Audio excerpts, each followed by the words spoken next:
Sacred Symbols, a PlayStation podcast, is brought to you by, well, you. If you want to learn how to support our show, go to patreon.com/laststandmedia.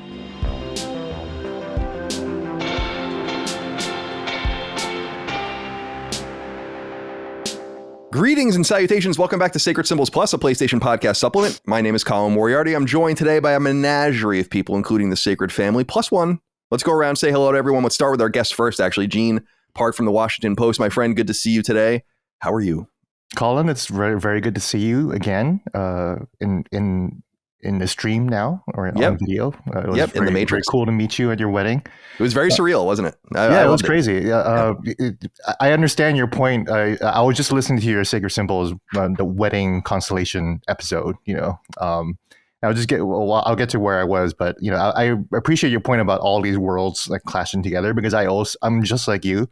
I like to compartmentalize my worlds. Like you're the journalism world, and you're the gamers, and you're the people in Hawaii, and you're my friends in California, and you're my college friends. And I've never really, I've talked about this on Constellation before, but I used to have like huge birthday parties, and that was really the only time when like all those worlds would clash together. And a lot of my friends hated each other, clearly, like a lot of my friends fucking hate you. So, Right. That makes sense. So, I mean, like it would be kind of like that kind of world. It'd be interesting. But I just got to the part where you're talking about how tall I am and whether that was racist. It's not racist, but it would be funny if I've reciprocally defended you against your comments about Asians, and I go to your wedding and you're just super racist to me. I just can't believe. Look how tall this Asian man is. Look at this Ching Chong dude. I can say it. It's fine. So. Oh my god! Oh my goodness. You know what I was thinking about recently? I was listening to Californication, the Chili Peppers record, and there's that one song. I think it might be Californication, the title track, where he says something like "Ching Chong Chang Chong," like at the end. You know what I'm talking about? Like where he does, yeah. And I was listening to that for the first time. I'm like, Like I wonder, like that even seemed to be pushing it a little bit in the late '90s. And I wonder, that's like there's a bunch of there's. Oh, you know what? I think it might be "Around the World." Actually, the song that he does that. Maybe, because that makes a little more sense, and it's very. I don't know if anyone knows what I'm talking about out there. It's a little racist. That's even more suspect that it's from that song specifically. I don't know, man. That reminds me of all those like the Bruce Springsteen. It's like, hey, little girl, is your daddy home? It's like, whoa, Bruce, hey. Bruce, relax, Mr. Springsteen. Chris Raygun. Good to see you, my friend. Chris Raygun. Christopher Reagan. Gross. Absolutely pathetic. Yeah, man. I'm chilling. Doing the same thing. I'm kind of glad that. So I completely fucked up today because like I assumed, like always, whenever we do these things, it's at 1 p.m. EST. So I got up stupid early.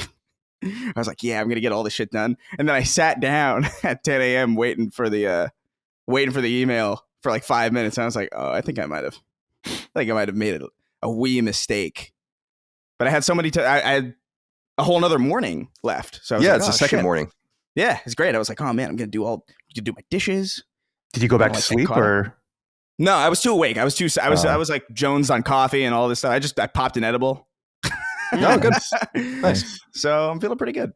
I get anxiety when I get up too early, even if I feel good, because I'm like, I don't know what I'm really supposed to be doing right now. Yeah.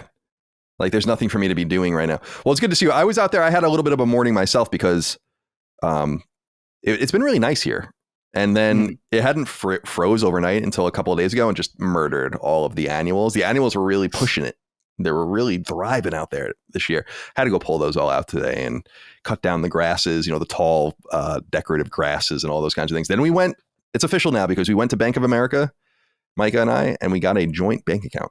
Oh, so now we have our independent bank accounts, of course, but this will be like the expense, because basically Micah buys everything and then I just pay her at the end of the month. She sends me like a little bill basically. And I'm like, maybe a little more easy if we do this. So it's official now. Dustin Furman. Hello. Executive producer. Welcome to the show.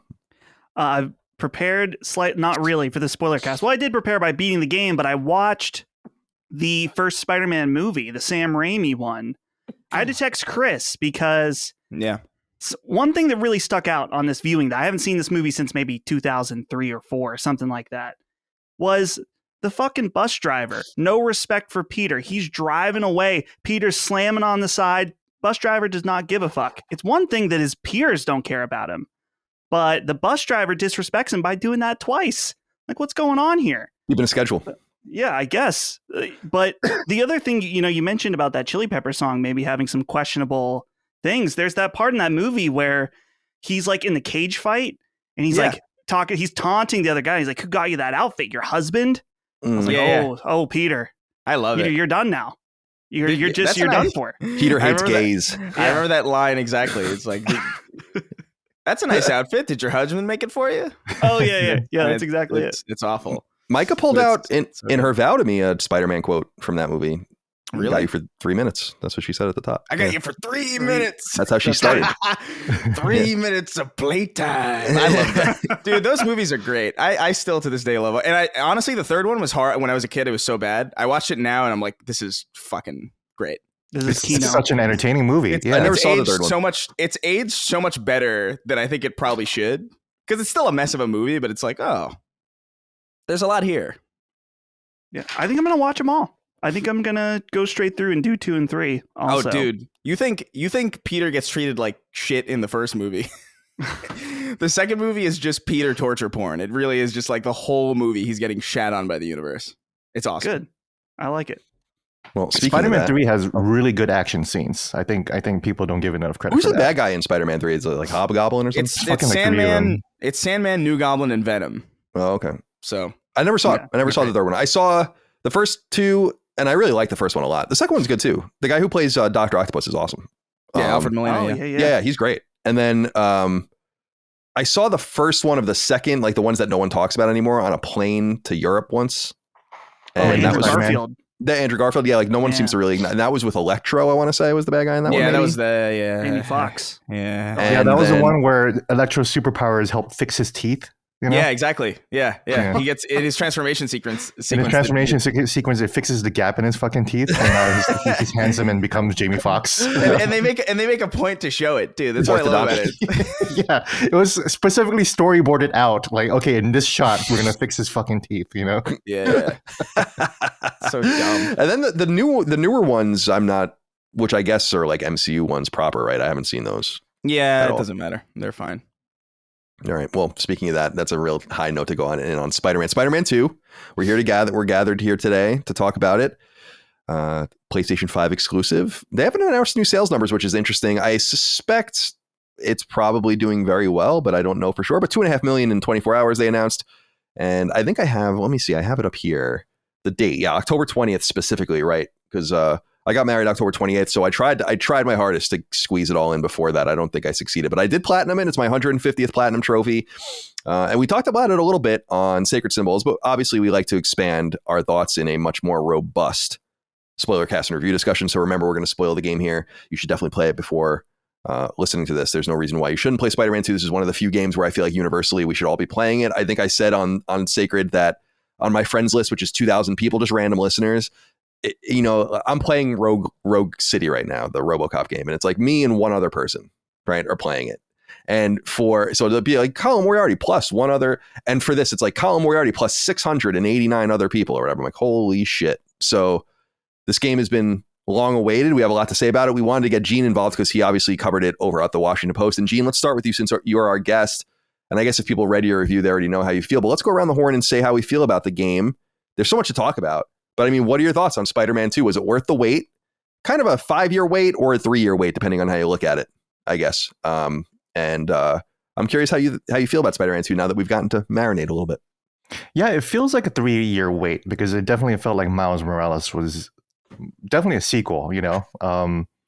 I guess my high-level thoughts, and you guys remember my reviews or read my review, I thought that Spider-Man 2 and the mechanical and gameplay level, my words were basically that it renders Spider-Man 1 and Miles Morales obsolete. And at least in terms of gameplay, in terms of combat, and in terms of traversal, it'll be very, very hard to want to go back to those games. At least at a story level, though, you might want to revisit those older games because I do think the story and the plot and the narrative, it might be the weakest part in the writing, and we can, of course, we're going to get deeper into why. But I'm not even saying that the narrative was bad. I was thoroughly entertained almost the whole time. But then there's just some little quirks that just kind of add up. And also, ultimately, Miles's final suit is god awful ugly. Yeah. And that's just my take on that. I agree with everyone that I think that suit is ugly. I think it looks like it's filled with Colgate, and then he has his little hair hole at the top of his That's mask. the part that gets me. It's a hair hole. It's a hole of hair. Yeah. It's Lets him breathe a little bit. And the worst part is that I'm sorry, go ahead. The worst part is that it just forces you into that outfit. Like if you weren't forced into it, that'd be fine. But yeah, we'll get to that. Yeah, I was gonna say, like, every time it changes suits and it lets you change them back, like right away as part of the story, I just change them right back. Like, I have Peter in just his normal Spider-Man suit. That's Peter Parker, and then I have Miles in like his hoodie or whatever, which I love that, like where he has the Spider-Man stuff under his hoodie. It just looks really dope. I love that. With the jacket flowing and everything. Yeah, it's great. There's so many costumes, dude. I'm sure it's a really great throwback to, or like a shout out to people that really know all this stuff. But to me, I'm like, this is a lot, man. I mean, I don't even know what the fuck any of this is. Anyway, Chris, you do know what this is, so I'm curious, what are your high level thoughts? 40,000 feet for Spider-Man 2. Yeah, man. Obviously a big fan of Spider-Man, big Spider-Man guy. I think ultimately, like, high level thoughts before we get into everything else. I felt very similarly to Gene, where like I feel like mechanically it's so good, and there are some quirks even mechanically that I feel like I missed. I definitely missed like certain web gadgets from the first game that I felt like were a little bit more significant or more reasonable, whereas this game is very, I don't know, it begins to feel less like Spider-Man and more like rich. It feels like happy Batman who happens to swing sometimes, or there's so many abilities where I'm like, is this even spider related at all? A drone that picks enemies up a little bit, like, I don't know. Keep in mind that he's fucking poor too. That's the thing too. It's like it's the dissonance that always bothers me about. That's why I don't like teched up Spider-Man as much as I like Maguire type, where it's like, oh, he's just like, he's really smart, but he's not inventing the cure for AIDS in like a in like a shed somewhere with band-aids and a nickel. Like, it's insane. But I mean, aside from that, I thought, like, I mean, narrative wise, I liked what they did. I liked their spin on certain really classic Spider-Man stories. I like the way that they mixed in kind of Kraven's Last Hunt with this type of with this specific symbiote arc. I loved seeing parts of the symbiote story that you don't normally see either in movies or TV. Specifically, a big aspect that was missing from previous movies and previous TV shows even was the idea that the suit also wears him at night. Like, at night, it's wearing Peter's body, and it's like doing some weird shit while he's asleep, and he's always exhausted. And I loved seeing that in a really, really clever way in this game. But I think narratively, like, my only sore spots are, I feel like certain things that should have had more time to breathe didn't. There are certain characters that are just far too important to Spider-Man to be in the game for as little as they are. Especially this game does, I mean, we'll get into it, but this game does some, like, the only thing I didn't like about the Raimi movies, and we'll get into that. But aside from that, mechanically, it's great. I think its traversal is way better, even if the web wings, I feel like, take away from the Spider-Man fantasy of it. I saw video comparisons of both games side by side and how fast you can swing, and it's hilarious how slow you are in Spider-Man PS4. And I remember feeling that way too, but like, in comparison now, it's no question, this is the best it's ever felt to move around in these games. But narratively, I have some quirks. As entertained as I was, thoroughly, by the way. Yes. Fair enough. We'll get into all of it. Yeah. We'll get into all of it, so don't worry about it. Dustin, let's get you in. Oh, let's get it in with Dustin. Hello. And 19 inches of Dustin. I've been waiting so long Just for 19 inches of Dustin. Yeah, where are you on Spider-Man 2? I mean, what are your high level thoughts as we delve into the game itself? Yeah, so I always think of, this was many, many episodes, Colin, where you pointed out to me that I don't really like open world games. And I think about that now when I play open world games, and how I guess I take that into account, because I don't mean to pigeonhole you, by the way. That's just my observation. Yeah. It is accurate, because by the time I finished this game, I had no desire really to do very much of the side stuff. I did some of it during the game, but I was pretty much done by the end. But with that said, I think this game was pretty good. I liked it a lot. I think that from my perspective, I'm a little surprised by how well it reviewed overall. But I think there are some elements that I could see, like, if I was a reviewer giving it a score or something, which I know we don't like scores, and I felt like it was an 8.5, then I could easily see being like, well, the fidelity on this game is so incredible from a technical perspective that I'll bump it up to a 9. Because that's one of the main things that really shined through for me was how they were able to take the city that they already made, but expand it, make it more dense, have more traffic, have ray tracing on a 60 FPS mode, having the 40 FPS mode, all that stuff. And it all outside of bugs from a performance level works pretty much flawlessly. There's very few frame drops. Almost, I don't even know if there were any that I really even noticed. So that was one of the main things. I was like, dang, this is a great looking game and one that I want to just, swing around the city because it's fun to swing around and it's fun to just look at the city. And that was, I think, one of the main things, that stuck out to me in the story also is just New York as a character. That's something I've been thinking about. We were talking about me watching the Sam Raimi movies. And that's one of the things I love about Spider-Man is how tied he is to the city. And I think that we mentioned on, I think it was Chris, you mentioned on Sacred Symbols, how there's sometimes where it's a little bit too idyllic, where there's like New Yorkers ain't no one like them, stuff like that. Yeah. But so It's the bat. It's the Sorry, bat. I had to throw it out there. Siri's talking to me. Apparently she didn't like that.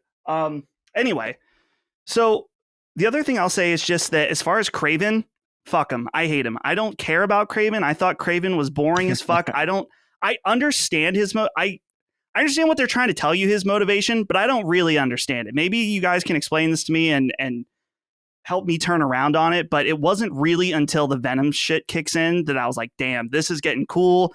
Never expected to play as Venom. I don't know if they gave that away in any pre-release stuff. But if they did, okay, they didn't, good, because I was floored. It was so cool. I absolutely loved that part. And there's some other story stuff that I want to get into, but overall, I liked it. Technical showpiece. It's nowhere near one of my favorite games of the year, but I think that's just from a play style perspective, like I mentioned at the beginning. It kind of reminds me a lot of Hogwarts Legacy in the sense that if you are a fan of this IP, I feel like you're going to bump this way higher. Just because you're going to be like, oh my God, that's an interesting twist on Kraven's Last Hunt, or oh, that's an interesting twist in this. Oh, the symbiote's Harry now, interesting. You know what I mean? Whereas if you're just kind of tangentially interested in Spider-Man, I think it's going to be, significantly a lot less impressive. You know what I mean? As good as it is. Chris, the thing that I thought of when you're mentioning, people that have the Spider-Man lore built into them, when Mary Jane turns into the Venom thing, Scream, is it Scream? Scream, yeah. I thought, I'm like, man, some comic book nerd is like jizzing his pants right now that they added this character. Like, oh, that was me. I was totally stoked to see Scream. Oh no! I was stoked to see. I was stoked to see a symbiote Mary Jane is dope. Because Mary Jane isn't Scream in the comics, I don't think. She's not at all. No. As far as I remember, I have no idea. But that's one of the things. It's like it's an interesting kind of. It's like, oh, if you know what Scream is, even if it's not accurate, just like Venom isn't Eddie Brock in this game. It's just like, oh, that's fucking cool. That's interesting. But I bet a lot of people were like, what the fuck is that came out of nowhere? That came and went, by the way, way quick. Like that was another example of something that's like Scream shows up and then immediately disappears in like the course of like 10 minutes. That was the weirdest part. I was like, oh shit, it's getting real. Scream is here. Now she's the bad guy. And then like you just resolve your different, like, I mean, that's the problem with this game is that like a lot of like interpersonal conflicts are resolved like really, really quickly, Yeah. It's definitely got that Colin always looking for easy way out story kind of feel, not like when I complain about Ratchet, another Insomniac game, and I always talk about the first game and how there's a big disagreement with me and a lot of big fans of the series where I'm like, that first game is so uncomfortable before they remade it because I want Ratchet and Clank to like each other. That's really important to me, and they fixed that kind of in the remake. And so this has kind of a similar, very easy story beat problem where it's just like, oh, everything's fine. Everyone is so... They're like fucking Quakers. Like there's something about these...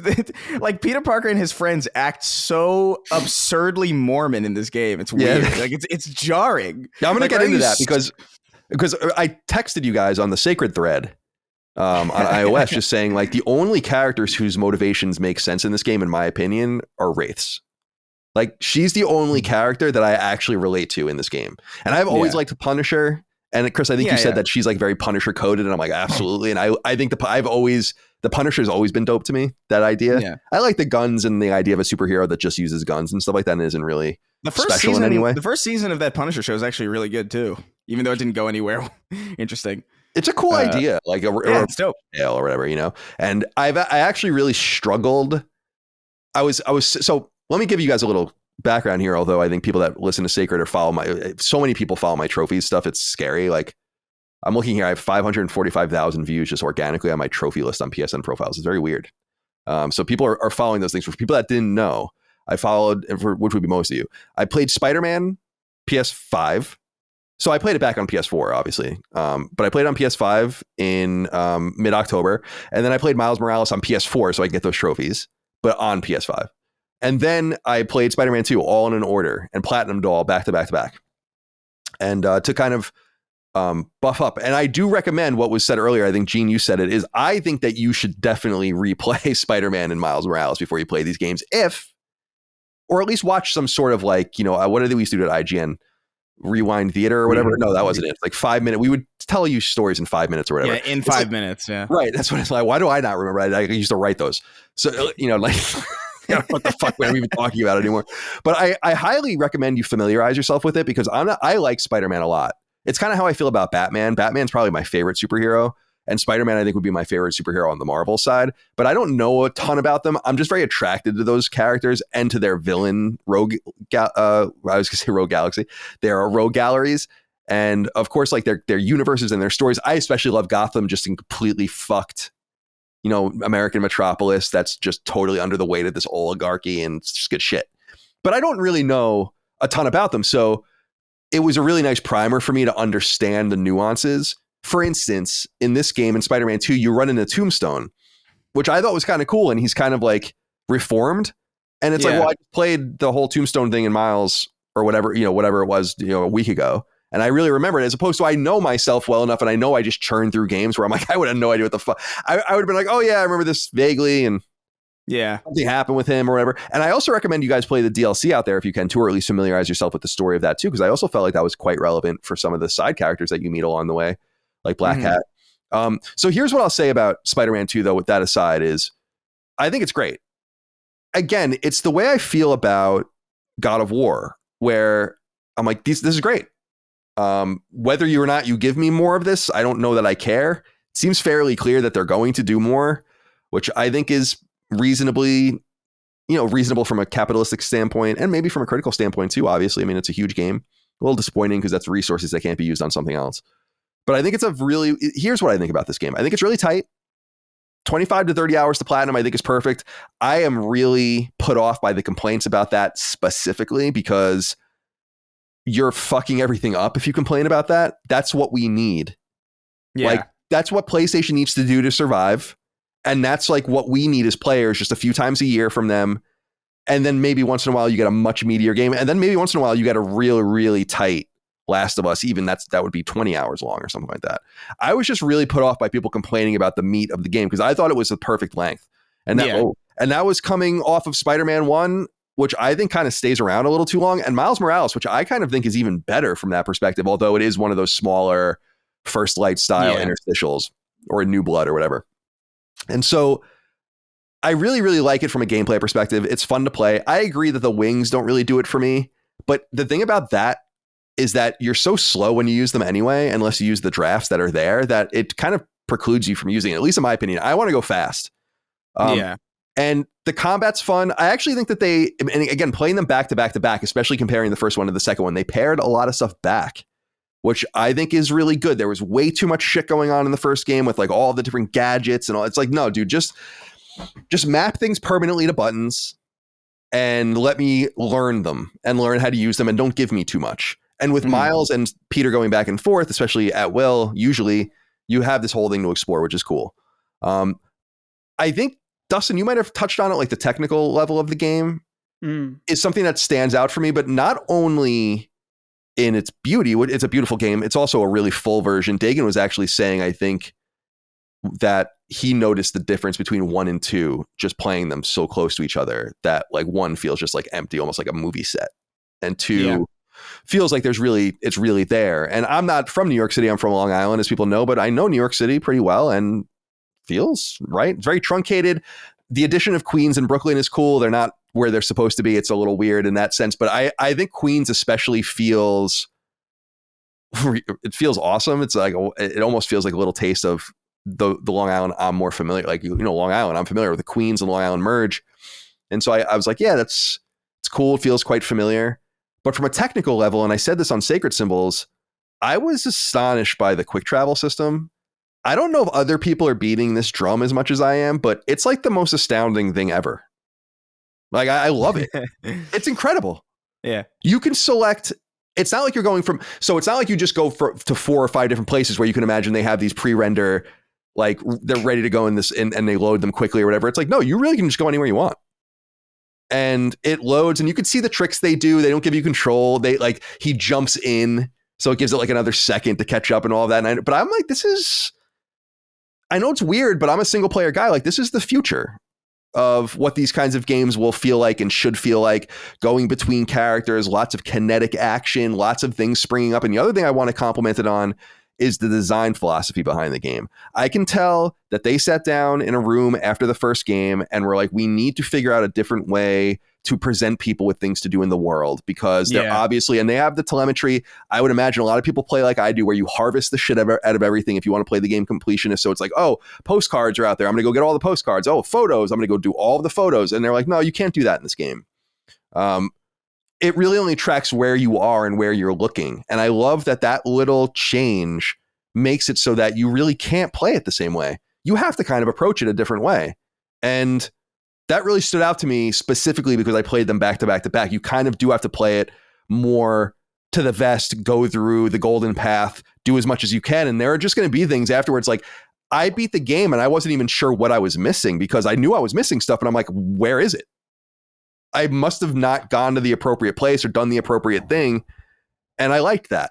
It just made the game feel more dynamic and interesting. You just couldn't play it the same way. So I want to show that appreciation. And then I want to say 2 other things as we part, and we should get into more of these later. Number 1, Insomniac.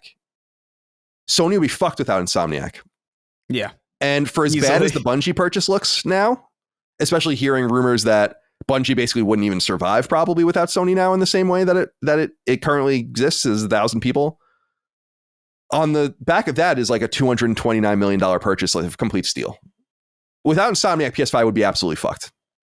And from a first party perspective, we'd probably sell just as many units because it seems like nothing matters. But I want to say that. So shout out to Insomniac. That they're still going to go again is... Now, I understand they have 2 teams like on different coasts and they do all these different things and they're really well staffed, but it's impressive. Because I would imagine that if I were... first of all, I'm thankful we're going to get Wolverine and that will be interesting. But it's like, if they disappeared for the next 8 years, I would understand that. Like, seriously, it's like, I don't know, Spider-Man into Ratchet into Spider-Man, Miles Morales into Spider-Man 2. It's like, dude, killing it. Yeah. And then the other thing I wanted to say to that note before I kick it back over to you guys when we get deeper into this is the catalog management is a problem with first and second party, obviously. And we got into this with Jaffe, or I did when I had him on Sacred Symbols Plus last week, but this game had an inordinate amount of pressure on it and it succeeded. It succeeded critically, it succeeded commercially. And I don't want to draw the comparison, except for that they're both rival products that kind of mean the same thing in their catalogs at their respective times. But Starfield did really well commercially, but critically it was a little softer. I feel like this kind of hit both. And so with that much pressure on, and this is exactly what I said to Jaffe, is that Sony needs to understand that they really just need to manage expectations and get 2 to 3 of these types of games out every year and they'll be fine. And they just can't miss. And that's a lot of pressure. So to be able to continue to ante up, do I think it's a 92 or whatever it is on Metacritic? No, I don't think so. But it's definitely the best Spider-Man game. And hey, let me say this. That Sandman intro is the best moment of any of the Spider-Man games. I was astonished when I was playing. I was like, I actually said on the Sacred Thread, I was like, this is absolutely amazing. Yeah. Like, just it's having played them basically as a 60-hour game, I was like, that was the coolest part of it, in my opinion. It was dope. loved it. But it did soften a little bit from there, because I like Craven as the idea of Craven, like looking for people to basically hunt and kill for sport is interesting. They just never develop it. It's not even important to why I like the game. So I would love it probably even more if it can marry the story and the gameplay like Last of Us, for instance. Craven has a really big ludonarrative dissonance problem, because he's this guy who's like looking for his final fight or his final worthy fight, and he's a hunter, but then he also has like $8 billion apparently, so that he can thousands of dudes. Yeah, he can staff, like, that's the thing that doesn't make sense. Like, why would Craven have a group of followers? Or like, why would Craven have a paramilitary if his whole point is to go out and do things himself? It really makes no fucking sense at all. And I think a lot of what they had his goons do could have been a lot more interesting way to get Craven himself in there, give him a little bit more screen presence. And also just like, I don't know, man, Craven, I thought they were going to go a way different route with Craven. I really thought he was going to, because the story's clearly about Venom. At some point it gets that way, and he's clearly early on in the marketing, that's like his whole thing is just like, okay, it's Venom's in this. But like Craven himself, like I thought he was going to be like a Mr. X type of presence, that he would like kind of stalk you throughout the city and kind of cause a problem for you at certain points, because that would have made a little bit more sense. But then to find that he's just like a billionaire with like a bunch of goons was kind of, narratively, that was kind of one of those things where I'm like, this kind of sucks. I really hated it. Be anybody else. I really hated it when like he kills that guy in the jungle, and he's like, "Oh, I'm so disappointed in you." Cracks his neck, and then one of his goons shows up with an iPad and say, "Hey, have you heard of New York City?" Yeah, have you ever heard of New York? It's like, you got billions of dollars, you got like 5,000 men working for you, and you're only just finding out about New York City and all of these crazy people that live there. And he's like, "Ooh, yeah, I haven't heard of this place." I haven't heard of this. The funniest thing about that too is that like the idea is like, here's an ultimate hunter who's killed everything. I guess his next logical stop is New York. Like the idea that that's like where the apex predators are, just in New York now, because he's eliminated everything else. Well, that's one of the funny things about this game to me, and just the universe, and maybe you're just more used to it, Chris, is New York City is just fucking zany in this world. Like, what is going on here? It's a crazy. Where's the federal government? You know? It's definitely cheap. That's another kind of ludonarrative problem that I have too, is like, because towards the end of the game, things get so fucked up where like at certain points you can imagine like, oh yeah, you're not going to call like the elevated National Guard, basically. You're not gonna call down, Jesus and his amazing friends to stop Mysterio. You know what I mean?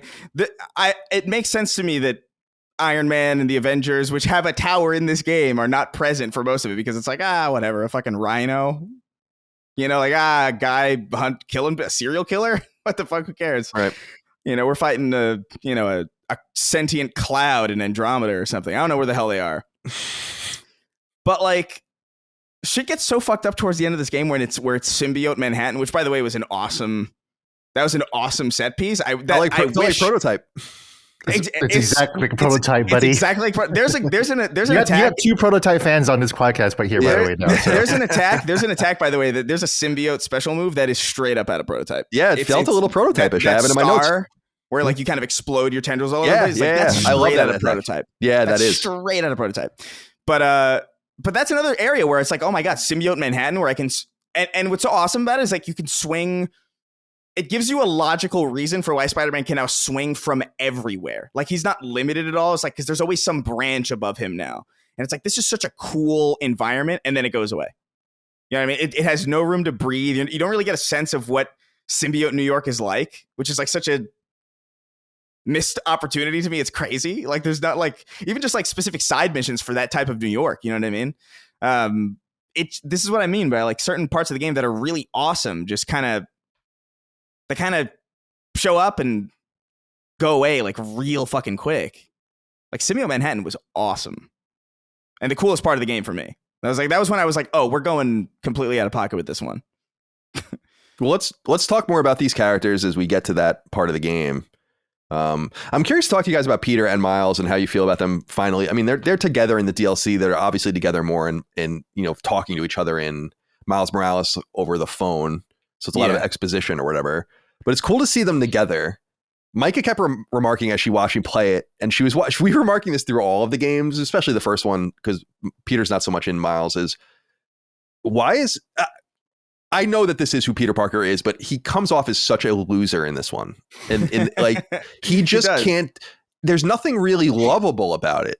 It's not like Tobey Maguire, where it's kind of more wrong place, wrong time. At least that's the way I interpret it. Where it's even in the previous game, I feel like he was written a lot more like Pillsbury Doughboy style. Because there's he's just, you know, that image of SpongeBob with no hard edges. You know what I mean? Where he's like a bar of soap. That's how Peter feels like in this game, where he's like, and even Miles too, to a certain extent. They all feel very like they're just. I don't believe these are New Yorkers with powers. Like is what I get. It's like you would not. No, they would not survive. These people would die in an instant if they were as nice as they were. It makes no fucking sense. It's especially just in this version of New York that has aliens coming down constantly. I don't know. My whole thing is like I get frustrated just because I want Peter to just. It's like, Peter, pay your bills, dude. And I'm not even being facetious. Like, go to work. Oh, it's so hard. Don't do your fucking job on the first day. You know. Well, he's got to stop the sand guy, to be fair. That's unfortunate timing for him. So like that's the kind of thing I understand. It's like, am I going to get a job, or am I going to like be the only person that can stop the economy from collapsing? Is kind of what Peter Parker is. You know, like Sandman can't just ravage all of Wall Street and then suddenly like New York is gone. You know, he's thinking of everybody else's jobs too. Yeah, I suppose. I mean, well, that's what I wanted. That's why I said, like, I understand that it would be, my complaints are akin to disliking who Peter Parker is as a character. But then at the end of every interaction, he's like, Flint Margot, I love you, or something. It's just like weirdly edged off. Like he has no grit at all. Like, and not that Peter Parker is supposed to have grit necessarily, but at least a little bit. Like, let me believe that you're actually like from this very hostile place instead of a fucking Pillsbury Doughboy.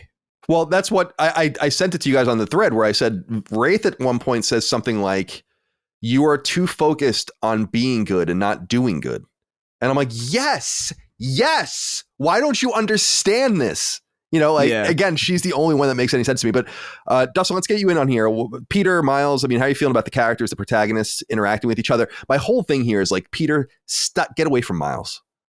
Stop influencing him with like your bad influence.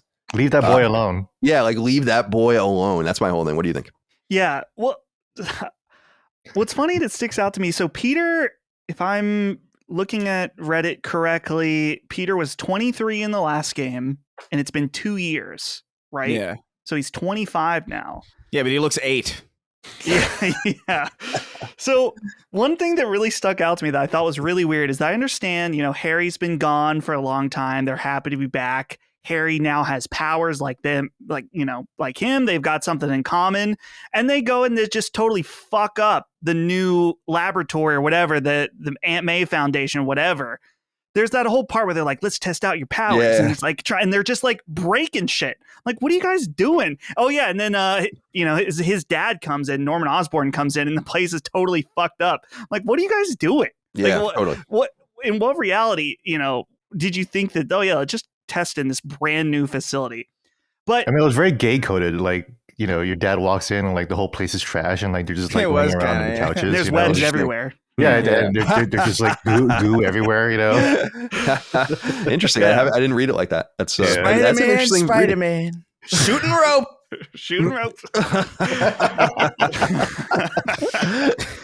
So the thing about, so I guess if we're talking about in terms of Peter and Miles' story for almost all of it is really boring. And that was the one thing, Colin, you texted us. They were like, just write the essay.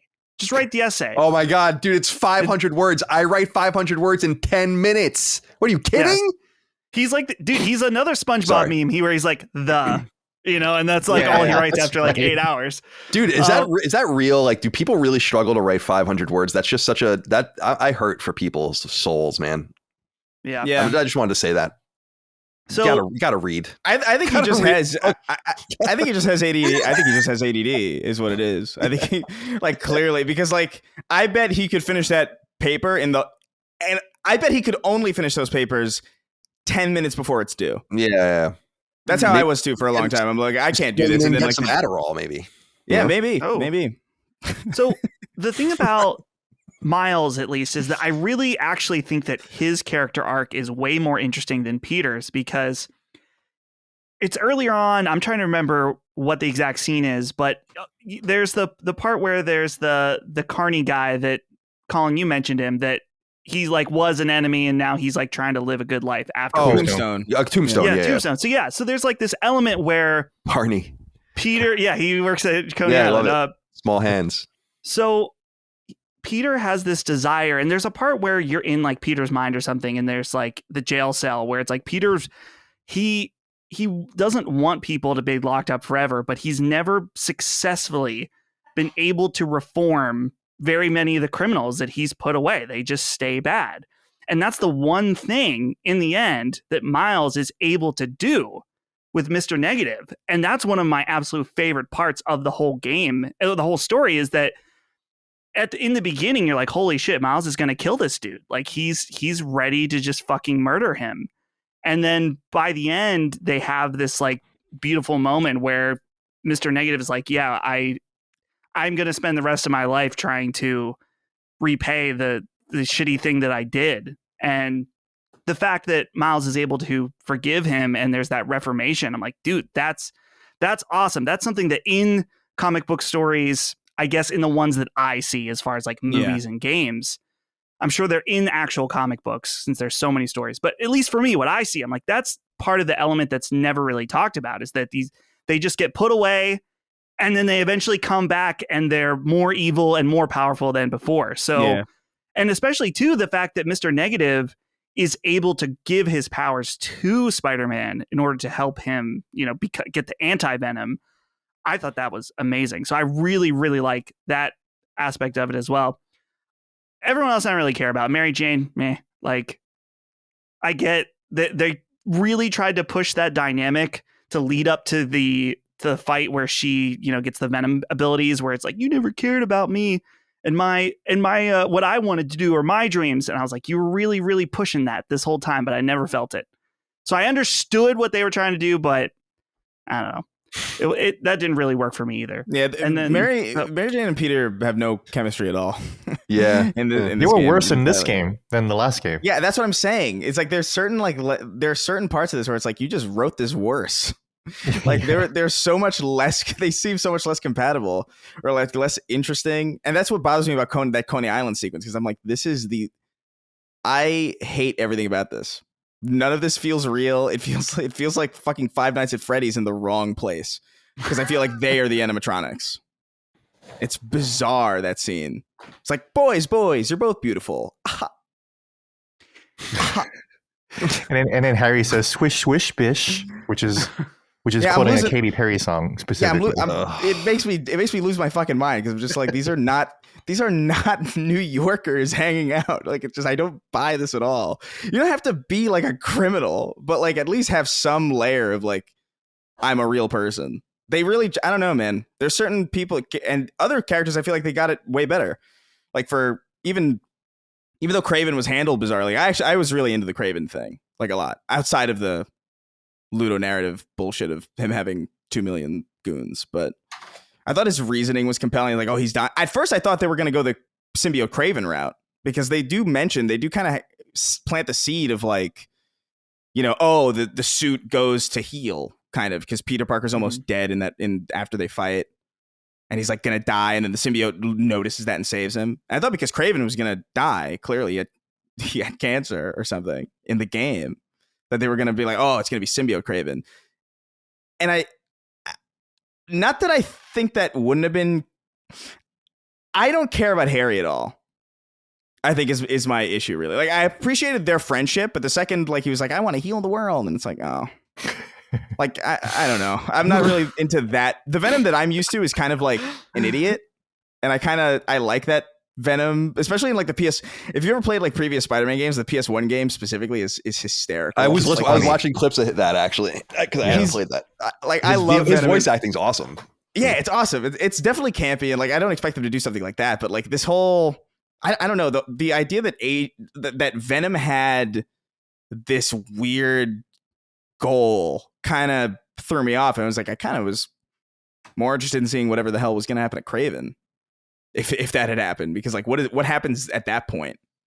Like that would have been a lot more interesting to me than the route they went. Although I get it, it's to set up very obvious future things that involve Norman Osborn that I can't imagine that they would have a interest that crazy of a twist on. But yeah, I don't know. Anything else to say about Peter and Miles before we move on? I don't want to.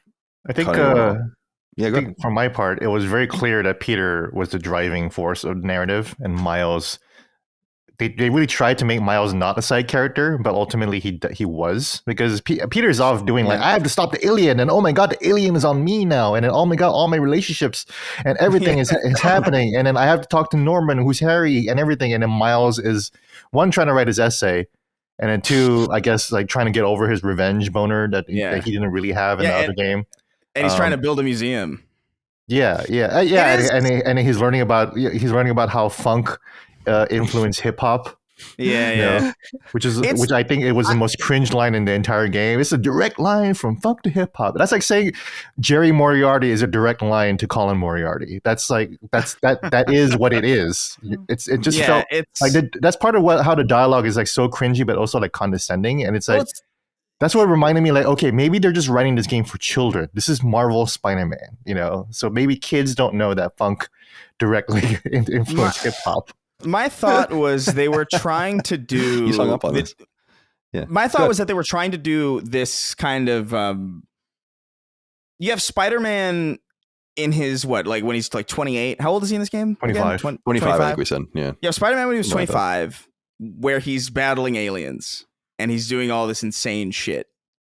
And then you have Spider-Man as a teenager in Miles, where he's like very, very young, and he's kind of doing I thought they were trying to delineate like friendly neighborhood Spider-Man from this grander, like, oh my, like it goes from it kind of shows a sliding scale of like, yeah, today you're finding a trumpet and tomorrow you're fighting a fucking alien that feasts on your soul, I guess. Like it's such a crazy leap between those two things, and I think they tried to kind of juggle those two concepts together, but ultimately it did feel kind of like Miles just got a less interesting story because of it, because you can't help but compare, as true to the character as that friendly neighborhood stuff is. And a lot of it I think is actually done really well, specifically the side. Yeah. There are some side missions that we can get into later that I think do that amazingly well, actually. But yeah, Miles' story in comparison just feels very, very uninteresting. And every time I switch back to Miles, like I didn't mind it, and as much as other games where I'm forced to play as a character that doesn't have that much of an interesting gameplay loop. Like I didn't like it in God of War, for example. But his story did feel like kind of an afterthought in the grand scheme of like, oh, well, there's a fucking alien here now. Cosmonaut Variety Hour, who's black, said it best when he said Miles Morales is clearly not written by black people. Yeah, it's very. It's pretty wild. The exaggerated swagger of a black teen. Yeah, the exaggerated swagger of a black teen. Goated line. Yeah, love it. That was from the GameSpot review, right? It was. Yeah, and the writer was black too, or is black. So that's what's so funny about it. Yeah. Let me ask you that. I was going to ask this later because I don't know if I'm just misreading it, but the game comes off as pandery to me.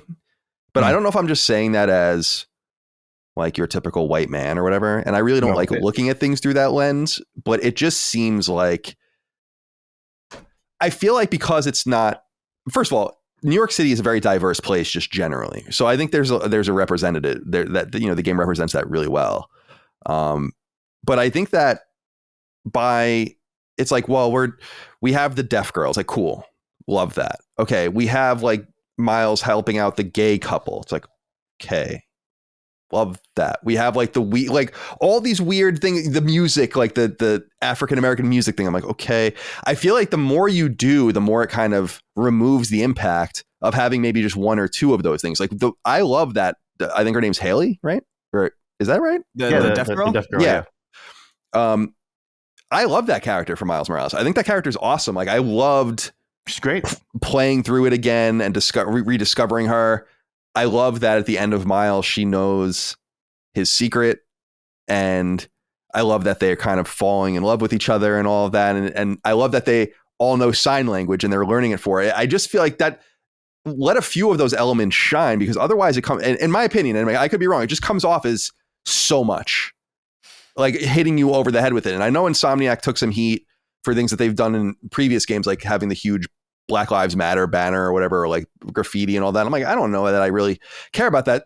It's your game. You should have the message you want the game to have. I want you to say something with your game. So if that's what's important to you, that's fine. But I felt like it was a little too much. And as I said on Sacred Symbols, it feels like something not worth criticizing because it's almost like begging you to do it.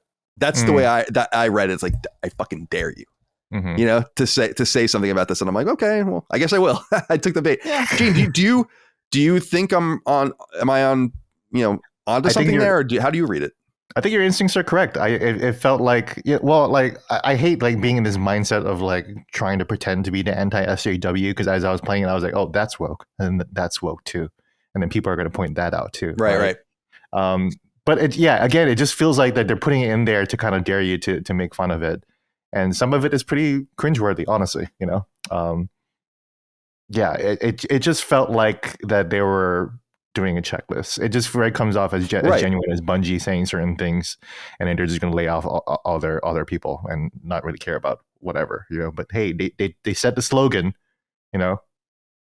So yeah, I don't think you're off base, and you're not like ranting and raving like that egghead about like, you know, the pronouns in Starfield or whatever. Yeah. I mean, no, I'm not really that upset about it. Like as an analyst, I feel like it's at that line where I'm like, it's asking someone. It's like, God. You know, like, go ahead. What do you think about this person now? And what do you think about this NPC, huh? Right, exactly. You know? And to me, it's not like, okay, so like the gay couple, Cuban flag now, huh? Right, the Cuban flag. That's an interesting problem we talked about. That was a funny one. Yeah, that's so weird, just because they have such attention to detail. But there's so many fucking artists working on it. I'm sure that shit just slips by. But yeah, that's fine. Whatever. It's interesting just because the gay couple, for instance, it's not that I care that there's a gay couple in it or whatever. It's like, it felt like it was just that mission. It's Spider-Man. And I felt like you were writing this mission in to make sure to be as inclusive as possible, but like give Spider-Man something to do for the gay couple that isn't one asking the other to the fucking dance. It's Spider-Man. That was a problem. This is a problem I'm having in RoboCop right now, actually. And it's not really a spoiler because it's who gives a shit really, but the game is fun. I like RoboCop. I just watched it recently, and so it's very fresh in my mind. But it's like, why is RoboCop literally doing paperwork? Like RoboCop literally does paperwork. RoboCop literally walks around the Detroit Police Department asking people to sign a get well card. In the game? Are you serious? Yeah. It's really weird. And so that's awesome. That's the thing I'm talking about. It's like, wait, he just sold it. I mean, it's funny. It's funny as hell. It's funny. It's the game. This is what I'll explain it more on Sacred Symbols when we do it properly, because I'll have played much more of it, but I've played a ton of it already. Is that this is what you're asking for when you want games made rapidly with like very little spirit, but like enough money and like talent to make it in a few years, basically. Like if you want games to just churn themselves out like this is what you get, is a game like RoboCop. Now take it or leave it, but that's the way I feel. I feel like, so bringing it back to Spider-Man 2, I feel like it's got more heart and soul than that. Like a lot more heart and soul. So instead of giving me the pandery stuff, give me something to do for the gay couple that doesn't make me feel like you're trying to just get something in here about them. It's just stupid. It's just nonsense for Spider-Man to do. And they didn't get far. We're really beating the game up more than I think we all feel about it, which is kind of the typical nature of these review discussions because they're criticism. But that's like one of my only major problems was generally speaking, give Spider-Man more things to do that mean something. But I do appreciate that all of the side quest threads led to something. It wasn't just taking pictures or just finding things in a vacuum exposition, BioShock like audio diary exposition and all that. It was a lot more deep, and I appreciate that they put that time in. So while I felt like there was some pandery stuff and some low effort stuff, I also feel like they did a really nice job of threading things, which was cool. Like working around Brooklyn Academy is cool. Yeah, that's fine. Yeah, it was good. But yeah, I don't need to be fixing electronics. I'm fucking Spider-Man. You know, don't you get it? But then, oh my God, I hate it. There is that middle ground though, because there are two missions that I think there's a Howard mission and Howard was from the first game, the Pigeon Guy. I think he's in the second one as well, and Miles Morales. But that side mission, I thought like this is great. Like this is exactly the kind of small scale kind of stuff that Spider-Man does as a friendly neighborhood Spider-Man, where you're sitting down with Howard and you're kind of just talking to him, and you're just like, oh man, this is like this obviously this dude's gonna die in like 30 seconds. But it was like, yeah, this is straight out of the comics, where it's like he's just chilling with some kid, or just like, he's sharing a pizza with some guy on a fire escape while he vents to him. There is something about that I think they captured with those missions specifically. Although, and honestly, like as far as like the pandery stuff goes, like to me, it's like it's not so much that it was there, it's so much that it's like it comes down again to the fact that everybody's like just so fucking nice. You know what I mean? There's not a single morally dubious person in the entire experience, as far as I'm concerned. Everybody's just like really fucking neato. Why do you think that is?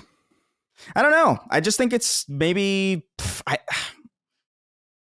I think maybe there's like a broad appeal thing maybe going on, but I can't even imagine that that's really how.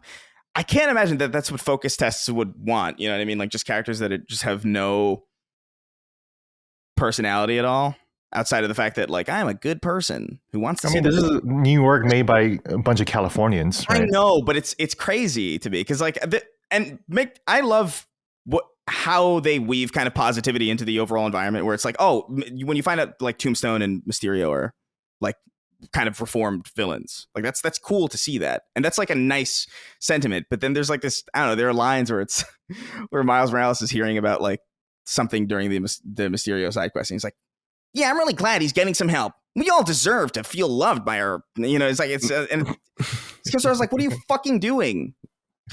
First of all, you're talking to yourself for no reason, which is, I get that that's a Spider-Man thing, but like keep it into combat, Yeah, the writing is weaker. The weakest part of the game, I think, actually, like the beat-to-beat writing. 100%. Easily. Not even the ideas or anything, or the design behind, or the overall design of the story.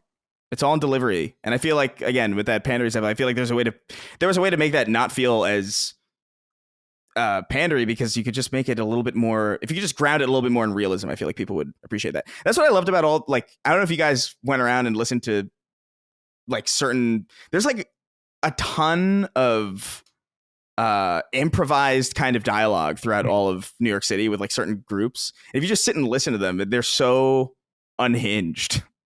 Some of them, where it's like, oh, these are they're improving in a way that is so freeform and loose that actually feels like they're allowed to be people, and they're all allowed to say like really like crazy shit. Like there's this one babysitting couple, or like these two babysitters like exchanging information or like exchanging tips, and one of them's like, okay, just make sure the kid doesn't die and you're good. And just like hearing that stuff from like a person on the street, I'm like, yes, I like these people. Yeah, I like New York in this game a lot, I guess is a roundabout way to say that. But yeah, Dustin had brought up New York as a character, which is something Dagan and I often talk about in our discussions and Knockback in New York and so many different things. And it does play pretty well. I do think they did a nice job of expanding it while still keeping it familiar. And again, playing the back to back to back, it felt fresh and new. It was beautiful. Mm-hmm. It ran well. Again, it doesn't have like the production per square inch you would get from a Last of Us, but it's not going to. And I'm thrilled with the game as a piece of architecture to explore. It's awesome. And I don't need to go into all these buildings and fucking interact with people and find all the faults and the flaws in it. I think it operates really well at that level. Do you like that? Well, let me back up and ask, and we can go around the horn and talk about all sorts of different things, but the game kind of speaks to the whole conundrum of redemption versus justice, I guess, in the sense that it's what I've been saying about my major kind of qualm with comic books, and fucking G.I. Joe does it too with Cobra, where everyone like jumps out of their vehicles before it explodes and like no one dies. But it's kind of frustrating that this chaos simply exists because no one will do what is necessary to a select few people, and that you would almost lean into the more Batman-like vigilantism in this world if you saw what these people are doing and then they're going away and everyone just seems nonplussed about it. They're like, oh, no big deal. Fucking, Mysterio's out again and Sandman's wrecking shop and all this, and it doesn't matter. We'll reform them and put them in prison and they'll break out again. And that's why I really, really love this Yuri Wraith character, because she says multiple times, she's like, I'm not trying to kill anyone. If they get in my way, they know what she says it, I think, in maybe the DLC. She says something along the lines of, these people know what they're getting themselves into. Like, this is part of the game. And it is a little unrealistic that Spider-Man never has to deal with that, in the sense that there's like a really awesome animation if you string someone up where he bashes their head on like a metal pole, and the controller like shakes and you feel it beautifully. You and feel I'm like, he'd be dead. Like, why can't you just embrace that? You're not trying to hurt anyone or kill anyone. They're coming at you and you're doing what you can to. It just, that to me breaks some. I know it's supposed to be a superhero, supervillain, comic book aesthetic and all of that, but it's still kind of weird that they are so goody two shoes that they just won't let loose. And no one's going to be mad at them if he's in a fight with Scorpion and he kills him, because he came at him. You know, I don't know. It just, maybe I'm overthinking it. I do feel that sometimes. I do feel like they're a little bit too certain about it, and I think that's what I actually appreciate a lot about like some of the narrative moments later in the story, in the symbiote half of the game, where you kind of, and they use this trick a couple times to be fair, but it's still interesting the way they cobble things together as far as like going into a person's mind, where you kind of play through Peter Parker's kind of subconscious in that one section with Mr. Negative or whatever. And the fact that they address the fact that Peter feels like, yeah, dude, I probably should kill these guys. Like that's in his head when you're playing through that sequence. I thought was like, that's great, because it helps to actually see that conflict actually, as opposed to just one character being like, no, this is the right way, because it shows that, there is doubt there. And that doubt, no doubt, is there because Miles is so good at turning people. Like the fact that Tombstone is a good dude now, the fact that Mysterio is not a psycho anymore. Yeah, I like how he says he's always going to be a supervillain, though, right, or something, which is cool. There's a cool little line. Mysterio was definitely the best written side quest, I think. 100%. I thought so too. So like awesome. they handled him super well. He's usually a joke villain, specifically in Spider-Man 2, the original Spider-Man 2 for Xbox and PS2. He had my favorite boss battle, because it was just you punch him once in a convenience store and he dies. Mm-hmm. But I think I remember that. You might have told me about that, but I remember that's really scratching something in me. It's a classic. This game makes me think a lot about Spider-Man 2, actually, and a lot of Web of Shadows as well with the symbiote stuff. But I also love that the women were the liars in the mystery side quest, the evil women. Yeah, that's true.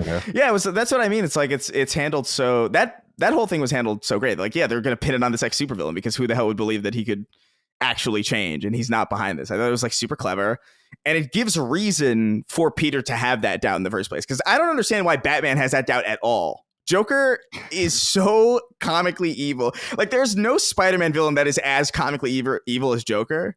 So to me, it just like it comes across in Batman, where it's like it really doesn't make any sense with you. Like, Mr. Freeze is down here, like, I don't know, making margarita mixes in the summer for everybody. You know what I mean? Like, he's a psycho. So I feel like this game, while that is a factor at play, the whole like you should really, and I'm very much on the Punisher side too, on a lot of these situations where I was just like, dude, there's a great scene in Daredevil too with him and Punisher arguing this thing on this exact concept on the roof. I thought it was perfect. It was perfectly handled. And so to me, the fact that this game plays with that a little bit, but also shows you that there is doubt and also gives you reasons why there should be, I think is more than other superhero media have done when they've tried to justify this weird, like, well, whatever, we'll fix them. Well, it's cool to have a code, and I totally get that, and trying to do good. And that's why I just connected unusually so deeply with Wraith and just the things she was saying, because it's like, again, she's like, what will happen happens. And I'm not going to try or not try to do anything. We all know what we're doing here and like what the stakes are. And that seems to be a more righteous way. In other words, I don't think anyone would, if your vigilante was that, would you really care? I guess so, because it's kind of taking justice in your own hands, but few of these people are reforming. I mean, how many people are going to come back and try to get him again? And so on and so forth. It's funny, but it doesn't matter. Her whole side quest was awesome, I thought. Like the flame thing. Even though this game, I don't know. I guess it depends on how well you know Spider-Man. But this game was, I will say, the only weakness the biggest weakness I think is that it's probably a little predictable. I mean, they can't really do much to shake things up. They could do like, Harry is Venom, which, by the way, I'm pretty sure was obvious from the get-go. Yeah, they tease that was pretty obviously at the end of if it's not the first one, of End of Miles, one of those. It was at the end of the first one for sure, because I remember being like, too, oh. Yeah, I remember being like, oh, Harry's Venom, interesting. But then like leading up to launch, they were treating it as if it's like, who's Venom? And it's like, what are you fucking talking about? Yeah, they were trying to like pretend that they didn't. It's like when George quits and then he tries to go and he goes back to the office. Yeah. It does really, you'll never guess who this character that was pivotal to the exact ending of our last game is going to be. Very, very bizarre, but I don't know. Well, let's talk a little bit about side quests. That's a good place to go. Dustin, let's talk to you. Were any of the side missions alluring to you? I do feel like they were much better organized this time. Again, I like that you couldn't really farm them. It made me play it a more organic fashion, which is pleasant. So you don't get to let the attention to those details you can't play into it even if you wanted to, which I kind of dug. Yeah. Well, I probably have the least to say out of the four of us here, just because I don't think there's any of those side missions that I did to full completion to see what the ending of them was, because I just I don't care. And it's one of those things, they're not necessarily bad, but this comes back to this thing about open world games where after I beat the game, I sat down and played for an hour or two just doing random stuff. Just kind of like, oh, there's this activity, I'll do this, and then I'll do this. And at the end of that, I thought, well, I'm kind of at a pivot point here where I can either try to do everything or move on. And I decided I would much rather play Alan Wake 2 and go back to Baldur's Gate than 100% this game. And it's frustrating because, Chris, one of the things you said on Sacred was that some of these activities aren't that great, but there's usually a good payoff at the end when you do all of them. And that's kind of annoying to me, where some of the ones in particular, like the drone stuff and the different there's a mission where you have to ride a bike through Central Park and it is almost going to explode and kill you. And the bike stuff was really it's not needed. The bike stuff specifically as a secondary gameplay mechanic in the rest. Like, I didn't mind doing that thing with Harry, to be honest, because like, okay, you know what, whatever. This is going to be really annoying when I replay this game, but at least there's some narrative. There's something that's being accomplished as far as like character development goes, as opposed to like Mary Jane in the first game, where it's like, I'm going to sneak through this fucking art gallery and no one's going to see me. And it's like, well, that's not really, I mean, I assume you do weird shit, but I mean, this doesn't really give me anything outside of a situation where you have to be saved again. So they handled those moments at least a little bit better, where they had actual character growth in them. I thought the flashback sequence was kind of cool too, as much as I, again, would hate that on a replay. But that bike shit, man. The bike shit, the drone shit, the little fucking spider robot. I don't know.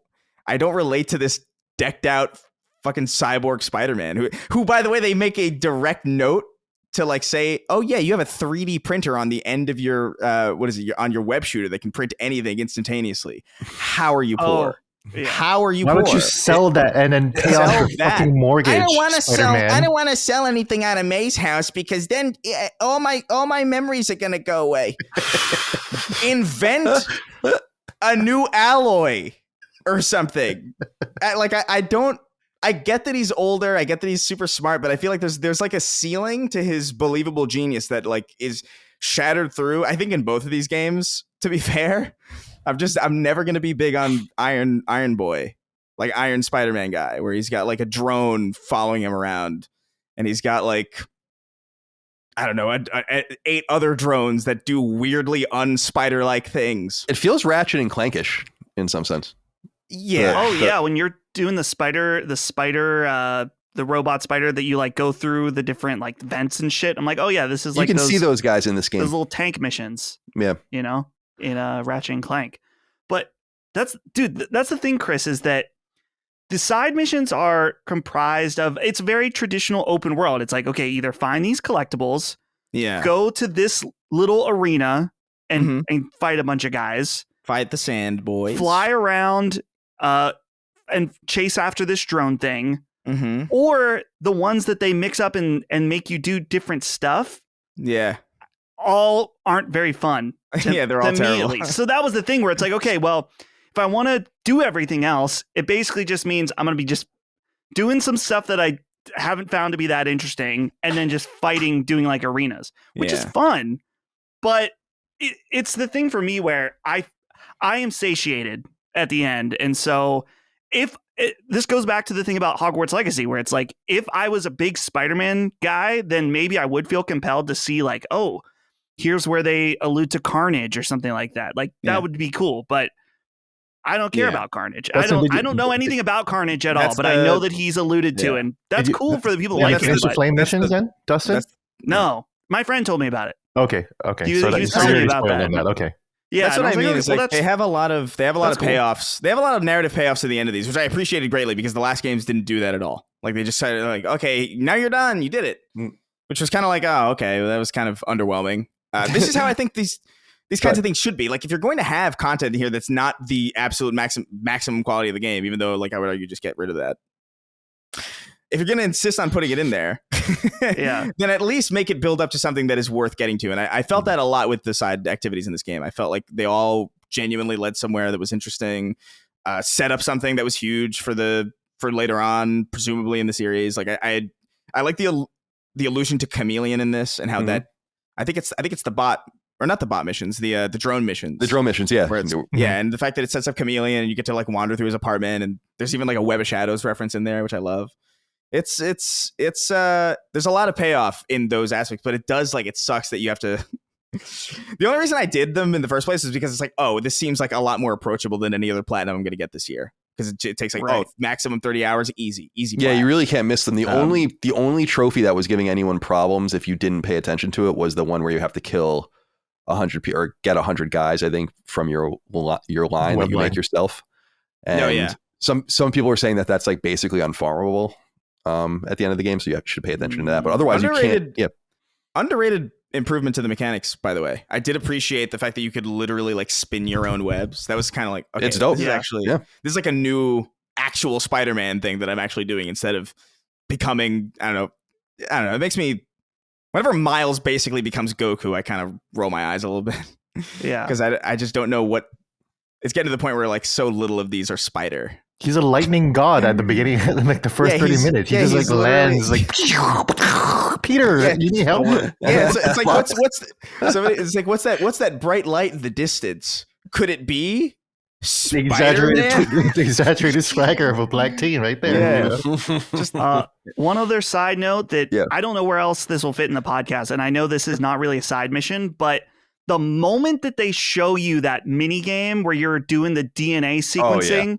I was like, fuck that. Nope, skip that. Skip that. I didn't do a single one. I was like, I am out. And it's funny because they get so much more elaborate in the game. Like, nope. There's one where you have to do it like a little bit. And I was confused why I couldn't skip it because I think it's a side quest. I don't know for sure where you have to get attacked during it. Yeah. And so it forces you. But that was the only one otherwise I was like, no, I'm skipping that. Which, Gene, I think I saw your tweet because I think you were noting that in the 2018 one, that was patched in.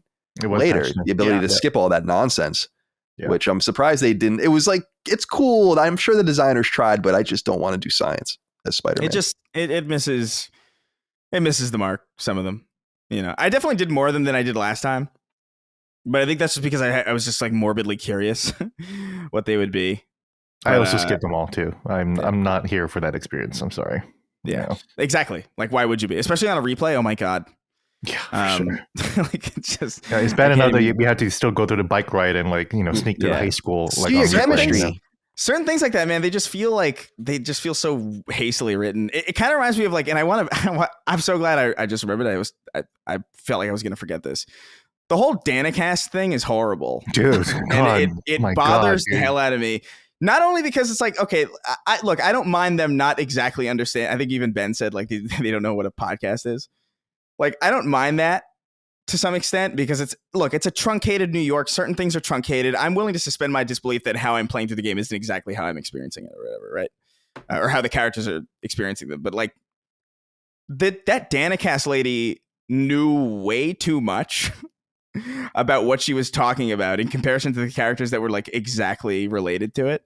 Like before anyone has a problem that symbiote symbiote Spider-Man is a bad thing, before any of them are even remotely aware of it, that Danica lady who knows none of these people is already being like, I don't know about this one, guys. He seems to be acting erratic. And it's like, I just started swinging. How are you going to cast judgment on that for the color of my suit? That's crazy. But, or maybe that was an allegory. Oh, It could be. I mean, Maybe, but it's weird because it's just like, I don't know. We all know the symbiote story to some extent. It's like one of the most well-known things. Oh, yeah, Peter becomes a dick in the black suit. So for them to heavily foreshadow it, despite the obviousness of that plot point, is with that podcast from a girl who knows like an insane amount of information for just being a normal podcast co-host. It just seemed a little, I don't know, man. That is weird. Rough. Yeah, I didn't even notice that. yeah, I do appreciate their efforts to. I'm not as bothered by the Danny cast because I think people were, when we did Diggin' and I talked about one of the games and I was saying like, yeah, I dig their kind of attempt to fill space with things that would make sense going through a city. You have your earbuds in or whatever, and you're just kind of listening to things or whatever. I don't know. Yeah. I don't know if that stuff developed out of playtesting where there's just too much silence or what, but there's a lot of extra production in just filling space. Even after you finish the game, you keep getting messages from people and hearing from people. It's interesting. So I don't know that it all hits, and certainly she's probably the most annoying character because I think Jameson is like really funny and really well executed. You get to see him in person, which is cool in this particular trilogy so far. So I wanted to ask Gene, and actually, Chris, you can answer this too. You would both know, I think. Are we basically tapped out almost on Spider-Man villains? Because the one thing I was wondering is why we revisit so many of them. Now, I don't know Spider-Man as well as you guys do.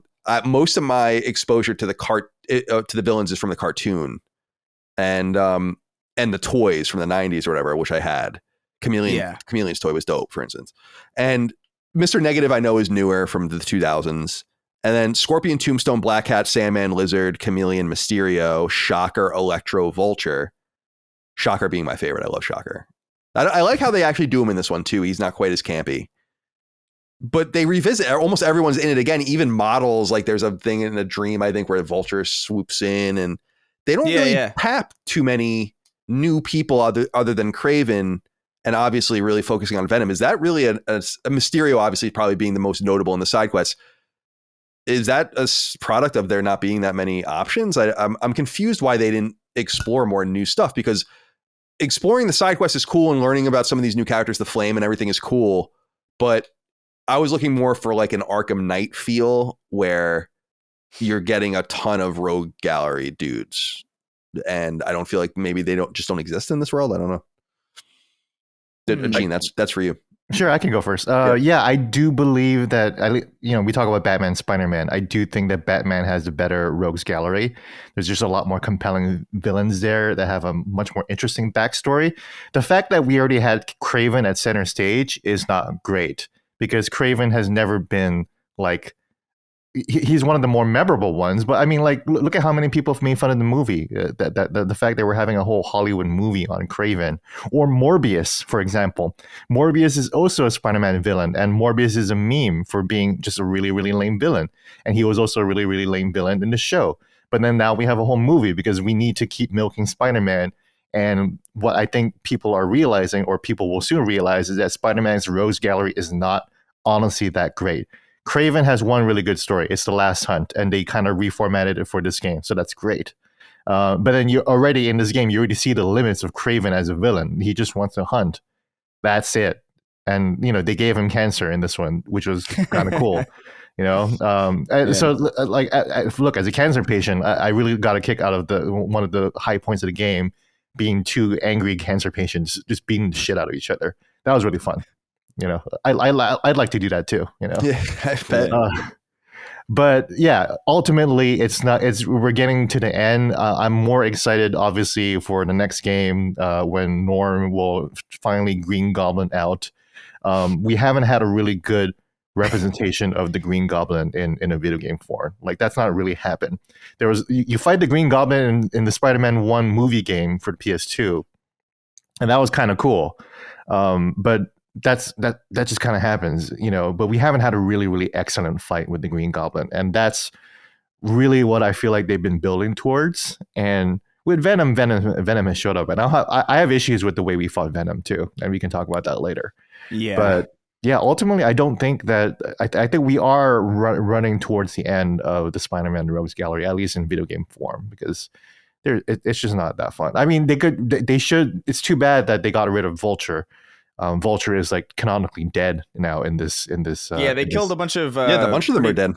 Yeah, just off screen. Yeah, which is too bad. Like, why? You know?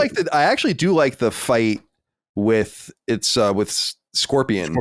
Yeah. Where he like cuts his tail off and stabs him in the gut with it. I was like, damn. It actually was. This is what I mean about cool. meaningful violence, where people are like, well, what does that mean? Like, what is that? I'm like, that's impactful violence. Like, it's incredibly violent, but you didn't just bombard me with a bunch of shit. And so I remember it, and it means something. And I was like, wow, that's pretty brutal. Like, I would imagine that's an ESRB tag. You know, like, you got to look at this. Yeah. It gets crazier even with Venom and Craven too. When you play as Venom and you're doing those finishers, like, those guys are dead, no question. No, yeah, I mean, obviously with these people's backs. Yeah, with Spider-Man, they're still dead, but you could argue like, maybe people are just stronger here. You know, it's that New York water. Yeah, it's the New York. It's all the Hudson, all the radioactive isotopes in the water in the Hudson River, making. That's why I always have it like the video game canon. Like, if you play the Yakuza games, like, you know, Kiryu doesn't kill anybody unless you do a heat action move where he's like breaking these people's faces and necks, and it's like you have to separate the video game form of violence and like the actual violence that's going to happen in the story. And then video game violence doesn't really matter, you know. Yeah. And then like you execute like normal people by the end of the game, you know. Yeah, dude. You have to save people by punching the hell out of them, you know. Yeah, you beat them to a pulp. Yeah. And then when you play as Venom, you just straight up beat people, man. You straight up chomp their guts, and they're clearly like, yo, they're gone, dude. That was awesome. I was glad to see that, even though that was obviously kind of like, I don't know. I know that probably took a lot of people by surprise, but I was like, you can't, because of Ultimate Spider-Man, which let you play as Venom, like, you cannot have Venom in a game and not be able to play him. It's just been a thing. It's like, it's impossible to get away with that, and it was dope. Yeah, Sony Chris, really. What do you think about the Rose Gallery? Oh, I'm sorry. Go ahead. No. I'd like to talk more about this. So go ahead. Yeah, you can. Yeah, take it. You were asking Chris something. Yeah. Okay, Chris. What do you think about the Rogues Gallery? You know, as another Spider-Man fan, do you feel like that we're kind of hitting the limits of what can be possible in a game? It is strange, man, because like I feel like there's probably a lot left, but at the same time they killed so many off in this game too. Like, I feel like that was a bit unnecessary, although it did kind of build some aura around Craven that was a little bit at least somewhat appreciated, because it wouldn't have really been gotten anywhere else. I thought they were jumping the gun with the first game by using the Sinister Six. Honestly, like, that's what I thought. And I was like, oh my God, that's like every major big one, with the exception of the only two that we got in this game, which I think was like, you know, I think Sandman and Venom. So I don't know, man. I think they're obviously building up to the Green Goblin, and Otto Octavius coming back, I think, makes sense. Because Otto is I think Dr. Octopus, ever since the movie, ever since Spider-Man 2 made him awesome, he's been like the top. He's had his own comic book run as Spider-Man. Like, Dr. Octopus, the superior Spider-Man, is crazy. So like, he's a very popular character, so I understand why they would bring him back. He's also just got a really great narrative through line with Peter. But he's also the second villain Spider-Man has ever fought in history, and the first villain to defeat Spider-Man in a 1-to-1 match, like back in the 60s. So I just love the premise of that. Ever since that 2004 movie, and how he's been interpreted since has been. I think of that horror scene in Spider-Man 2 in the hospitals, like all the time. Perfect. But yeah, man, as far as the Rogues Gallery goes, like I'm not as big of a Spider-Man fan as most people, so like, there are people who are like really, really clued in. I'm only like a tangential kind of like enjoyer of this type of media. And I'm a fan of the character, but I'm not going to pretend like I've seen every comic or read every comic or anything like that. But it does kind of feel like we've only got Carnage, Green Goblin, and Dr. Octopus, which are going to be awesome. That sounds kind of cool. I guess you'll have Chameleon in there. He's set up. But that depends on whether or not they even choose to follow those threads on. Because even in Spider-Man 1, you find Sandman in a completely different place. Then you find him in Spider-Man 2, and there's no real narrative explanation for that. Some of these might lead nowhere. But it's definitely getting to the end of it. Like, Green Goblin, Carnage, Doc Ock that's That's the biggest you're going to get, I think, in the next game. That is about as big as you get. Yeah, Carnage especially. I don't know what they're going to do with Carnage, Cletus Cassidy. Which, first of all, I feel like such a moron. I didn't see that coming. As soon as he said the line, I was like, "Oh, what the fuck?" Of course he was Carnage the whole time. This is the divide that I find myself in, where it's like I knew that the second I saw he was Ginger. Yeah, I was like, oh. Yeah. Oh, you're not going to have a redheaded serial killer with a cult and not make him. Yeah, I'm Carnage. so stupid. I can't believe I didn't see that coming. Yeah. I mean, I would have preferred to be taken off guard by it. Yeah, when I was playing that whole mission, though, and I was listening to Colin's Spoilercast with Spider-Man 1 and 2, and he was complaining about the dissonance between not killing people, I was like, oh, Colin's going to love the Wraith quests, and he's gonna pull his beard out by the end. Yeah, it's interesting that I'm really hung up on that particular angle, because I've always been that I don't really know why it bothers me, because you have to just suspend disbelief. It's like pro wrestling or something. It's like, if you're not going in with the right mindset, it's just not going to work. And so maybe it's just a Colin problem more than anything. But I wanted to ask you guys what we thought. And Dustin, let's go to you. We haven't heard from you in a while. Let's start. We'll start with you on this. What did you think of playing as MJ in this game, specifically because you could imagine. I respect in some sense that they were like, we believe in this particular angle of playing as other characters. It's very Sony. What I was going to say earlier was very Sony to have like a secret playable character to let you suddenly play as someone else. Like Sony Studios love doing that.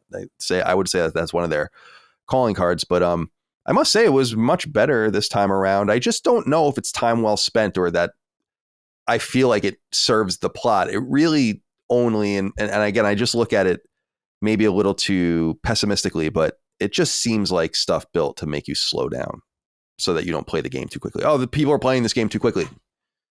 Yeah. MJ's got to sneak around for 30 minutes. Yeah. You know, and that's the way that kind of stuff comes off to me when it's so different than the core gameplay, which is so fun. It's like when people are like, why can't Spider-Man go into buildings? It's like, why the fuck do I want Spider-Man to go into buildings? I want him to swing around. I want more cityscape, you know? Just give me more of that. Anyway, I'm going on and on. Yeah. So the first MJ mission is definitely the worst one, and I think they get better as they go on. What was funny about that first one was that the Thursday before I left to go to your wedding, Colin, I was trying to get everything done so I didn't have to do any work while I was on the road. And I was feeling burnt out because we recorded and I worked a bunch. I'm like, you know what? I'm going to go chill out for 30, 45 minutes, play Spider-Man just to kind of like unwind for a minute. And I immediately started the MJ mission without realizing. And so I played it for about 10 or 15 minutes. I'm like, nope, this ain't it. I'm not having fun right now. I'm just going to save this and deal with it when I get back. And it wasn't, I don't want to make it sound like it was horrible or anything. It wasn't the worst thing I ever played, but it was all right. By the end, it is more enjoyable when she has the ability to shoot the webs and stuff like that. But Chris, does it bother you with the dissonance thing where it's like, man, why doesn't Spider-Man have one of these, these tasers? Yeah. Because it just seems to fucking take out anybody. That's what I'm saying. That's what I'm saying, man. There's like a lot of ludonarrative kind of things going on here where it's like, why?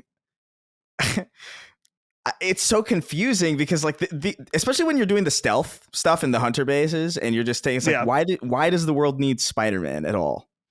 If just a journalist can go in and just make a fucking mess of this incredibly well-funded militia in moments. Like it's insane. Just need a taser, man. That's all you need. And like, I get like, I definitely, don't get me wrong, I definitely prefer it to what it was before, because before it just sucked. Like even from the beginning, it's like, at least I have something to do here. And it did get better the second it became basically Gears of War at the end. And it was like, this is cool.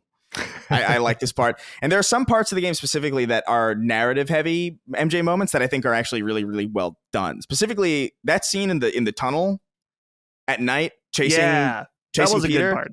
That was honestly, I think that was probably my favorite part of the game, actually, like narratively and like sequence wise. Because like, okay, there's a narrative reason to play as MJ because it makes Peter in that state way scarier. And there's also just the angle of it that from the comics and from the original story that you don't see often. Like the Raimi movies didn't do this either. And I think only one cartoon has done it where like the suit, like he's wearing the suit during the day and the suit's wearing him at night. and it's just doing all this crazy shit. And he wakes up exhausted, but he feels good. It's definitely an allegory for addiction. I think they handled that very well. But as far as like, you know, the narrative implications of the symbiote and its comparison, but I think that sequence made it worth it that they spent time fleshing out MJ's stuff, because that was an awesome. I did not expect to see that at all in this game.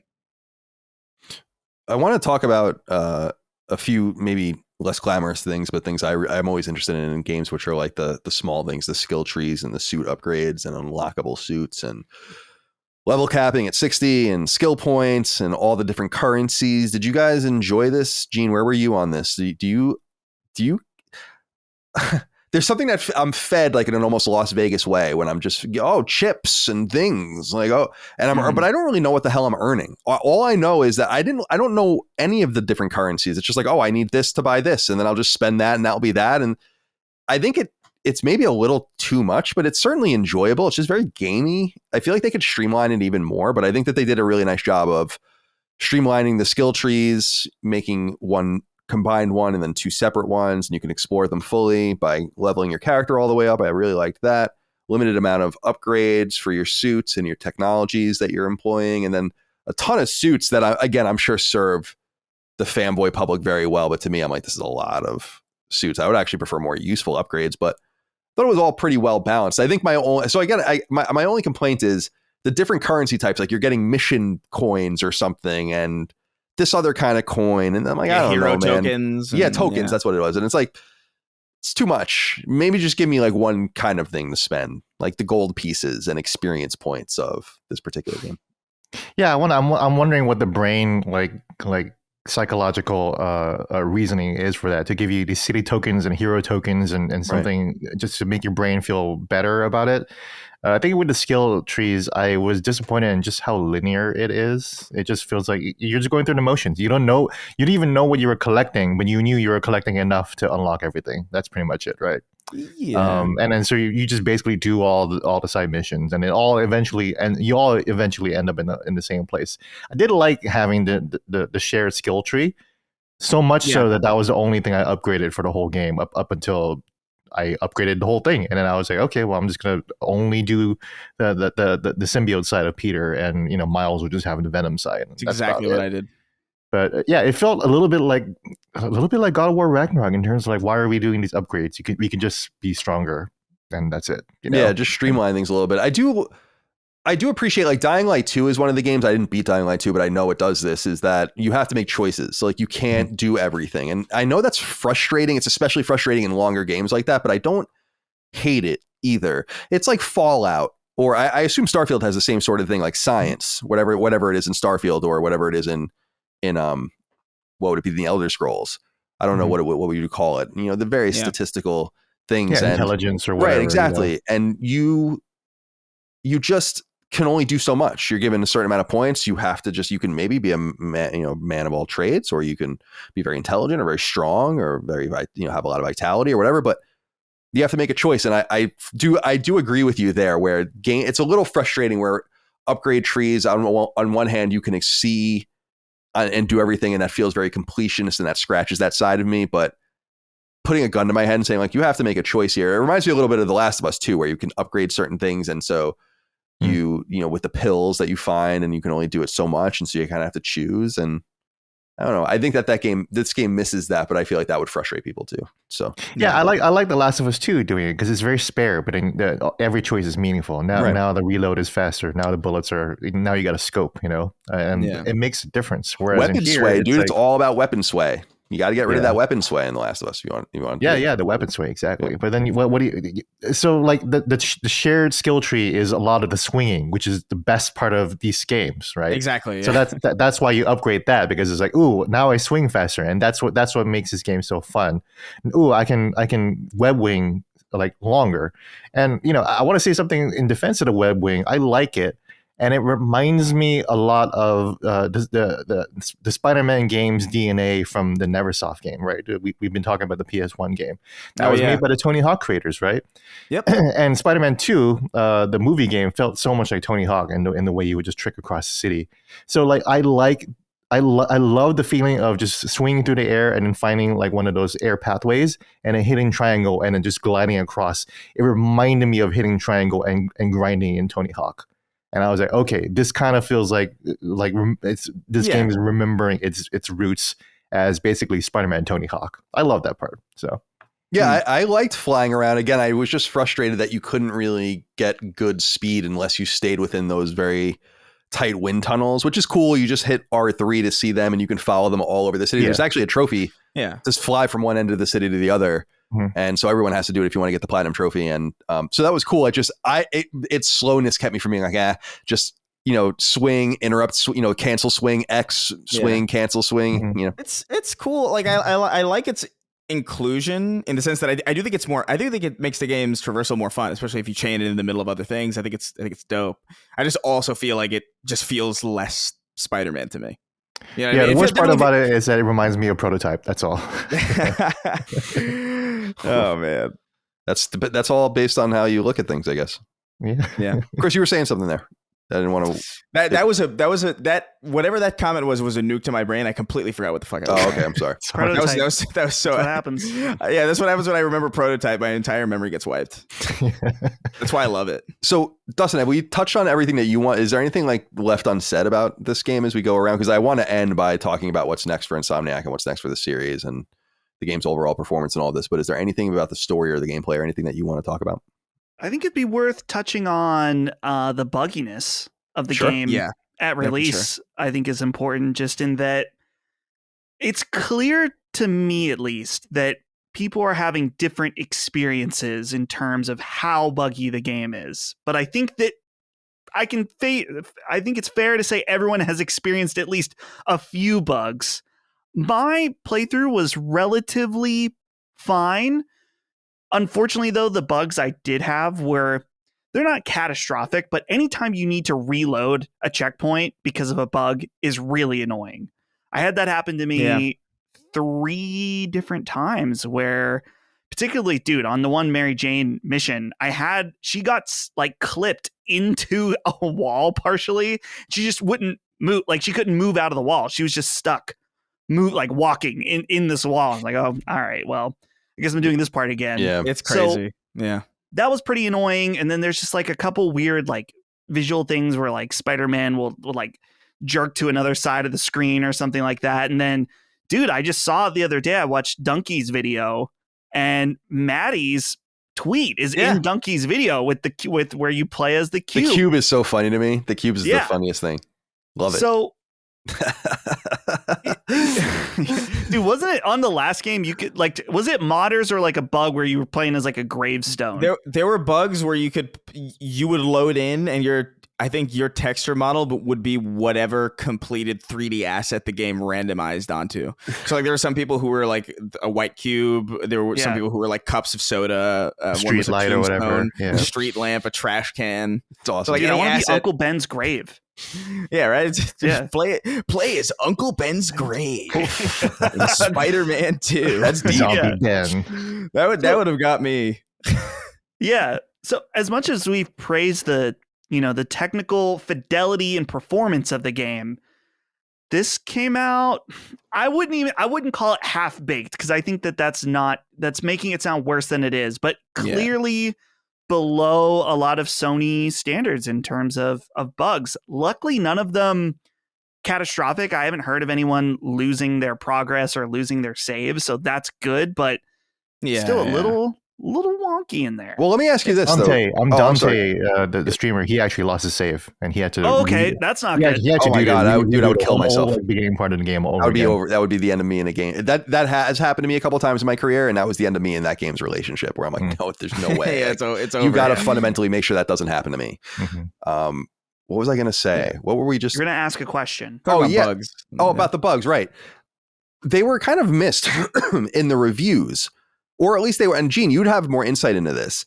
The patch broke the game. Right. That's what I was going to say, is that I'm wondering if the game was in perfectly fine shape and then they broke it by putting out a patch that was just not adequately tested, or that we're coming back to this whole what PS5 do you have problem, which seems to be kind of unique to this particular generation of PlayStations. And we've talked about this with things like Returnal. Our associate producer, Ben Smith, his PS5 would not play Returnal no matter what. Like there was nothing you could do to it, disc or download, it wouldn't play it. And he had to return it. Where our whole thought process is like this early run of PS5s must have my PS5s work fine from launch, but they probably have scattershot sets of components because of COVID. That's my assumption is where that happens. So I wonder if that is another one of those problems, or again, like you said, the patch broke things. Reminds me a little bit of the game was not buggy at all during the review process. I had no bugs, no crashes. Everything looked fine. Like everybody had their hair and clothes. Everything was just fine. So they fucked it up. They fucked it up somehow. Yeah. And that's so interesting and unfortunate. It's kind of almost unfortunate. Like, I wonder what they felt like they needed to even fix if it was working so well. Must be like spelling errors or things that they wanted to just get into the game. But a lot of those can even be hotfixes, I think. So anyway. All right. So Dustin, you're satiated here on these topics then? Yeah, I think I'm good. Like I said, great game. Clearly not totally for me in all of its open world aspect, but I had a blast playing through the story, and I'm looking forward to another one. Even if I don't play 100% it, I still thought it was awesome. Well, you'll get I'll save it because I do wonder if we're going to get an interstitial again before we get the next one, because it seems like they made a lot of money doing that. Gene, can I say one thing? Yeah. I was gonna go around and ask everyone if there's any other topics you wanted to pull out as we get towards the end. So yeah, speak on it. Yeah, I guess my biggest disappointment is there was that teaser image of Miles, Venom, and Spider-Man fighting in the rainy lightning storm city, and that image got me so hyped, and I was like, I can't wait to play that fight. That fight does not happen in this game. Yeah. It doesn't happen in this game. Yeah, and also Venom. Miles is wearing his fucking hair hole suit, and Peter is wearing the cum suit at the end. So like they're not even wearing what they were in the image, and you don't get to fight Venom across the city. And I think that was my biggest disappointment. And that I think one of the coolest fights in Spider-Man 1 is like that fight with Electro and Vulture, and you're in that power plant and you're just swinging all over this open area, and it felt so cool. And I'm hoping that the Green Goblin fight is going to be that. It's going to be a fight in the city, across the city, like the Sandman fight was. The Sandman fight was a great example of that. Sandman fight was so dope. Exactly. It's really cool. I think the most astonishing moment in the game is when Sandman throws Miles across the city. I wish Digital Foundry didn't spoil that, because that just took my breath away. I was like it was really crazy. That's even the technology and the storytelling that I'm talking about, the power that they showed in animation and the tech and everything like that, and the way like Miles bounced back and you're in control of that. So cool. And I was really disappointed that the Venom fight really didn't hit that high. You're in a high school football field, and then you guys just fight. It's a Dark Souls. That is a classic image that I remember from a lot of different Spider-Man media, is Spider-Man and Venom fighting on a football field, but. I am also like, that fight was great, but I do wish there was more of a citywide presence. I think Spider-Man 3, the game, actually did this pretty well, although that was because they just didn't have the time or care to make bosses their own arenas. But you could fight the entire rogues gallery of that game throughout the city, and it was one of the coolest aspects of it. I remember getting the Green Goblin in the subways. And how cool that was, because he was just stuck and he couldn't move very much. It's very jank, but it's awesome. Like, I love that shit. So that was a little bit of a disappointment. I don't know. Closing, I guess. Is there anything you wanted left unsaid here? No, I think the bugginess was something that I did want to touch on, because it is wild. I think I probably had more bugs than anybody that I spoke to personally. Like, even my first Sandman fight was completely bugged, where like I got thrown into a building and then it didn't, like, the character got clipped through shit. And the camera was bugged, and I kept hearing audio. I was like, ooh, okay, it's not a great start. So even the best part of the game, by a lot of people's metrics, was kind of spoiled for me in that way. So that was a big bummer. But yeah, I don't know. I think everything. Yeah, go ahead. I had an audio bug too. The missions where you play as, the girl that Miles likes. There's no sound on. Oh, them. hey, that's good. That's good. That's good. So, okay, actually, I thought about that was a joke, obviously, but a serious thing about that is that I thought it was weird that so she has hearing aids in. you just hear like a muffled, Yeah, they're not very voice. But I feel like they should have subtitles, because wouldn't you be able to read their lips to some degree? Like, she understands what they're saying. Yeah. But this just kind of makes like, I was like, so does she just walk around not knowing what anyone who doesn't know sign language says? Is that what they're trying to imply? She has cochlear implants. Yeah, it's a strange situation. I don't know. Yeah, I really like that character. This is what I was talking about the pandering before, where it's like, all right, it's cool that everyone knows sign language. It's great. My mom actually knows sign language, so it's not unusual. I was telling Micah that I think I could do the alphabet still. So I guess I could communicate generally. It would probably be the most laborious, fucked up shit for someone who knows sign language to have to sit through. Yeah. But I wanted to ask you, Gene, before we move on to kind of seeing what we think will come next, is I wanted to ask you about the Washington Post and the coverage there. Like, how did it do? And was it in the print version? And were people receptive to it? And like, what do your editors think when a big game like this comes through and you get to cover it? I feel like that's an interesting perspective I'd like to know more about. Yeah, I mean, specifically with Spider-Man 2, I said early on at the very beginning of this year, I was like, there's going to be a few games I'm going to review. And Spider-Man 2 is definitely going to be one of them, especially since it's one of the only PS5 games. And they're like, yeah, sure, fine. Big games do review well. I mean, that's the issue. It's like I can't be reviewing like Dave the Diver for the Washington Post. Unfortunately, I would love to. That's a great game. But or even Lies of P, for example, which sold 1 million. It's sold really well. It's not super niche, but still, at least for me and from what I'm trying to maximize in terms of impact and getting good readership and helping people, discover, my writing, then I have to cover like Starfield and Final Fantasy 16 and Spider-Man 2. And that's why, like, unfortunately, so many of my reviews are high scores, because I'm playing the good games. Yeah. That's pretty much it. Like, what do you want me to do? I reviewed Mortal Kombat 1. That didn't do that well, but I also didn't review it that very highly too. I mean, that was the lowest review that I gave, 3 stars out of 4. But yeah, Spider-Man 2 review did fairly well. A lot of the big games do well. I've been able to kind of recover my search traffic authority on Google, so that's been popping up more. And people actually do click through Twitter. Twitter is a terrible source of traffic for the most part, but people like to click through my articles and read it. I can see that sometimes some stories will have like oh, you're getting the most readers from Twitter. I'm like, oh, that's interesting. Cool. Yeah, I was just curious about its placement and all of that, because I feel like it's a huge game, obviously, for our podcast, but it's the biggest PlayStation exclusive, I guess, that kind of the year. And it kind of brings me to my closing comment as I go around the horn and talk to everyone. And I guess we'll start with you, Chris. Is what do you think? Where do you think we go from here? We have these rumors. We're recording this in this particular time where there are rumors that we're going to get this God of War interstitial game, right? And we got our Uncharted interstitial game, and we get the Spider-Man interstitial game with Miles, and we get a few DLC support like with Ghost of Tsushima, so we see that in Horizon and others. But do you think that we'll get another one of those in like 2 or 3 years, and then a third and final game? And I was seeing rumors that they've heavily teased that they might do a Daredevil game or something.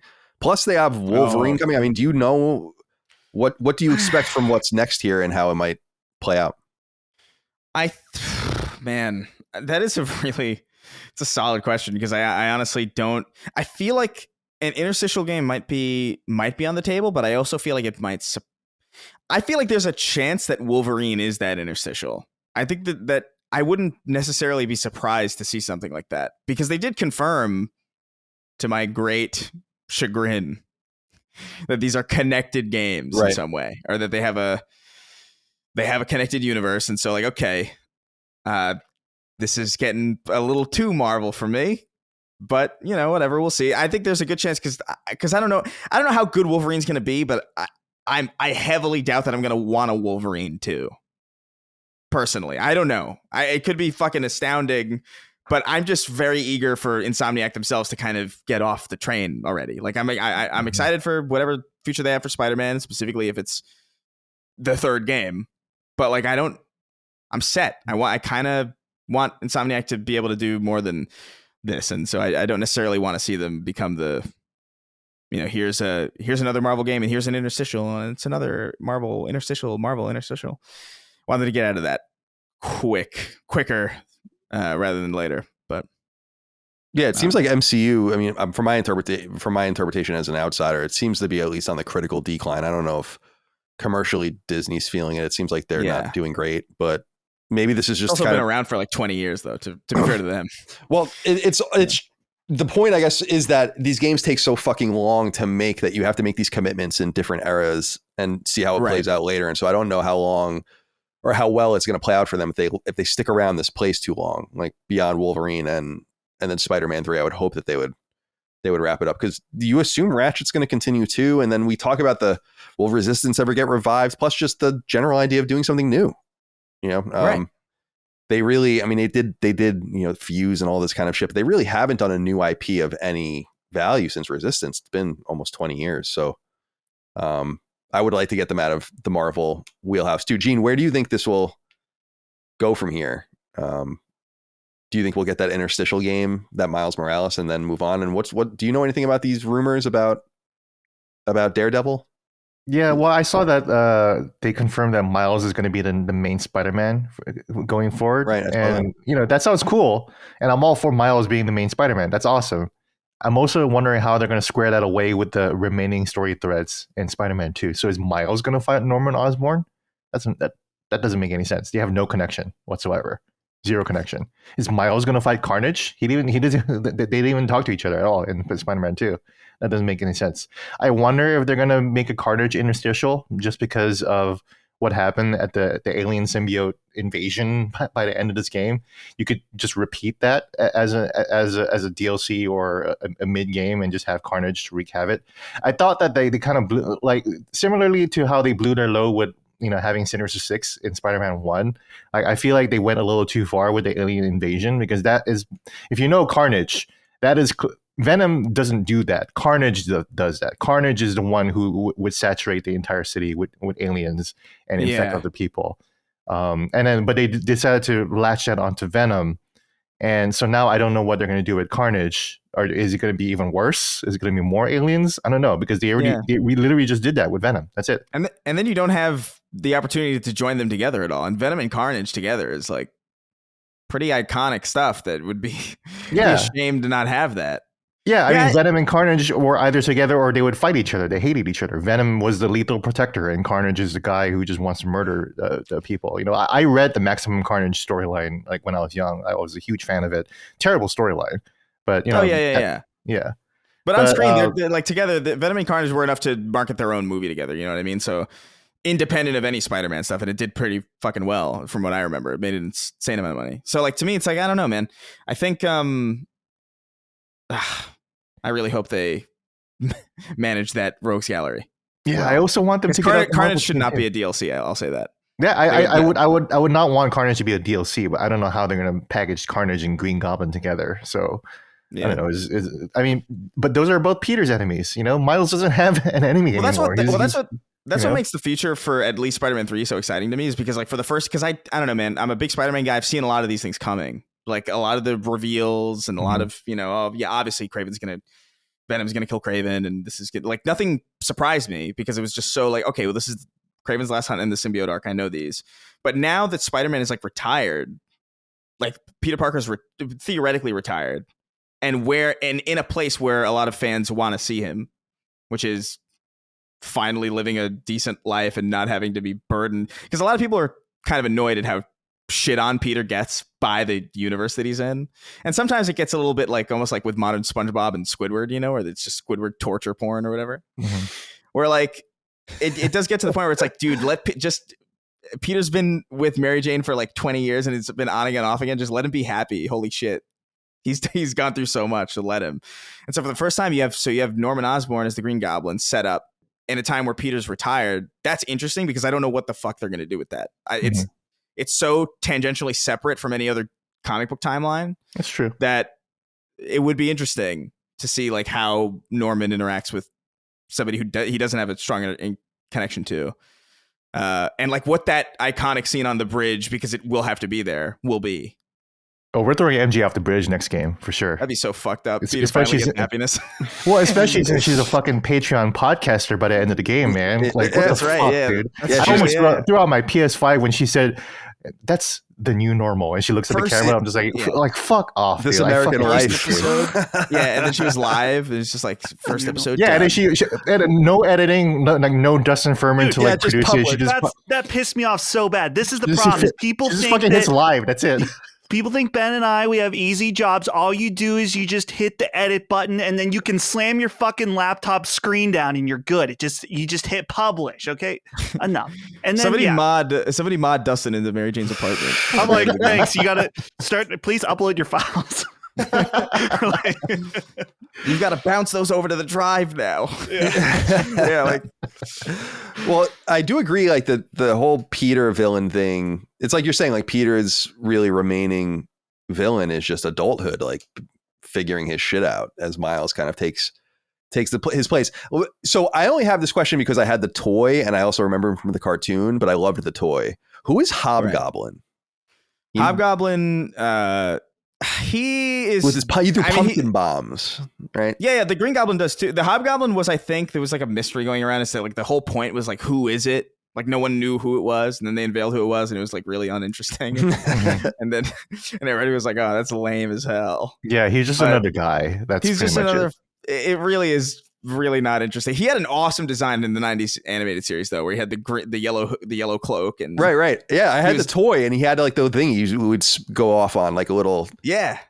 glider. Yeah, It was awesome. he's dope. Yeah. That version of that character is way cooler than the actual character is in any subsequent material. I sold that's that right. toy He's- so for a he's G.I. Ned Joe. Lee. I'm sad about that.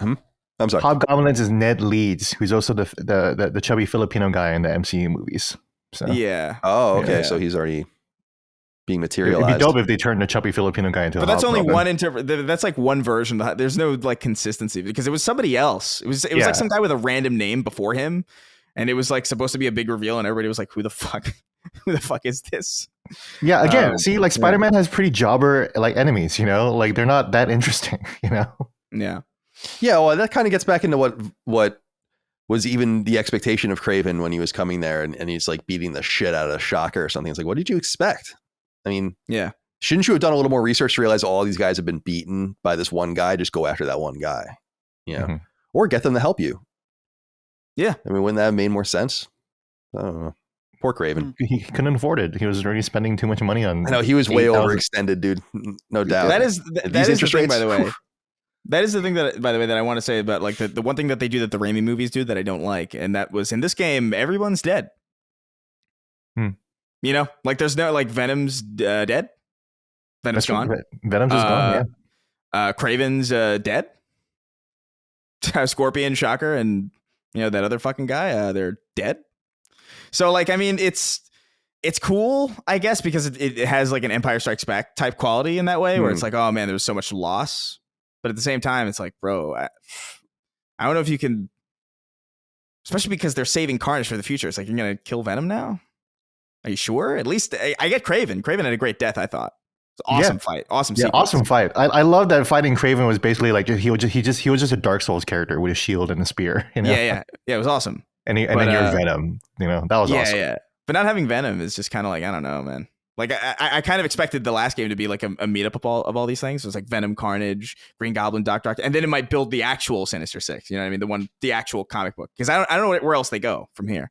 Like you said, Gene, they like that symbiote invasion's a pretty big.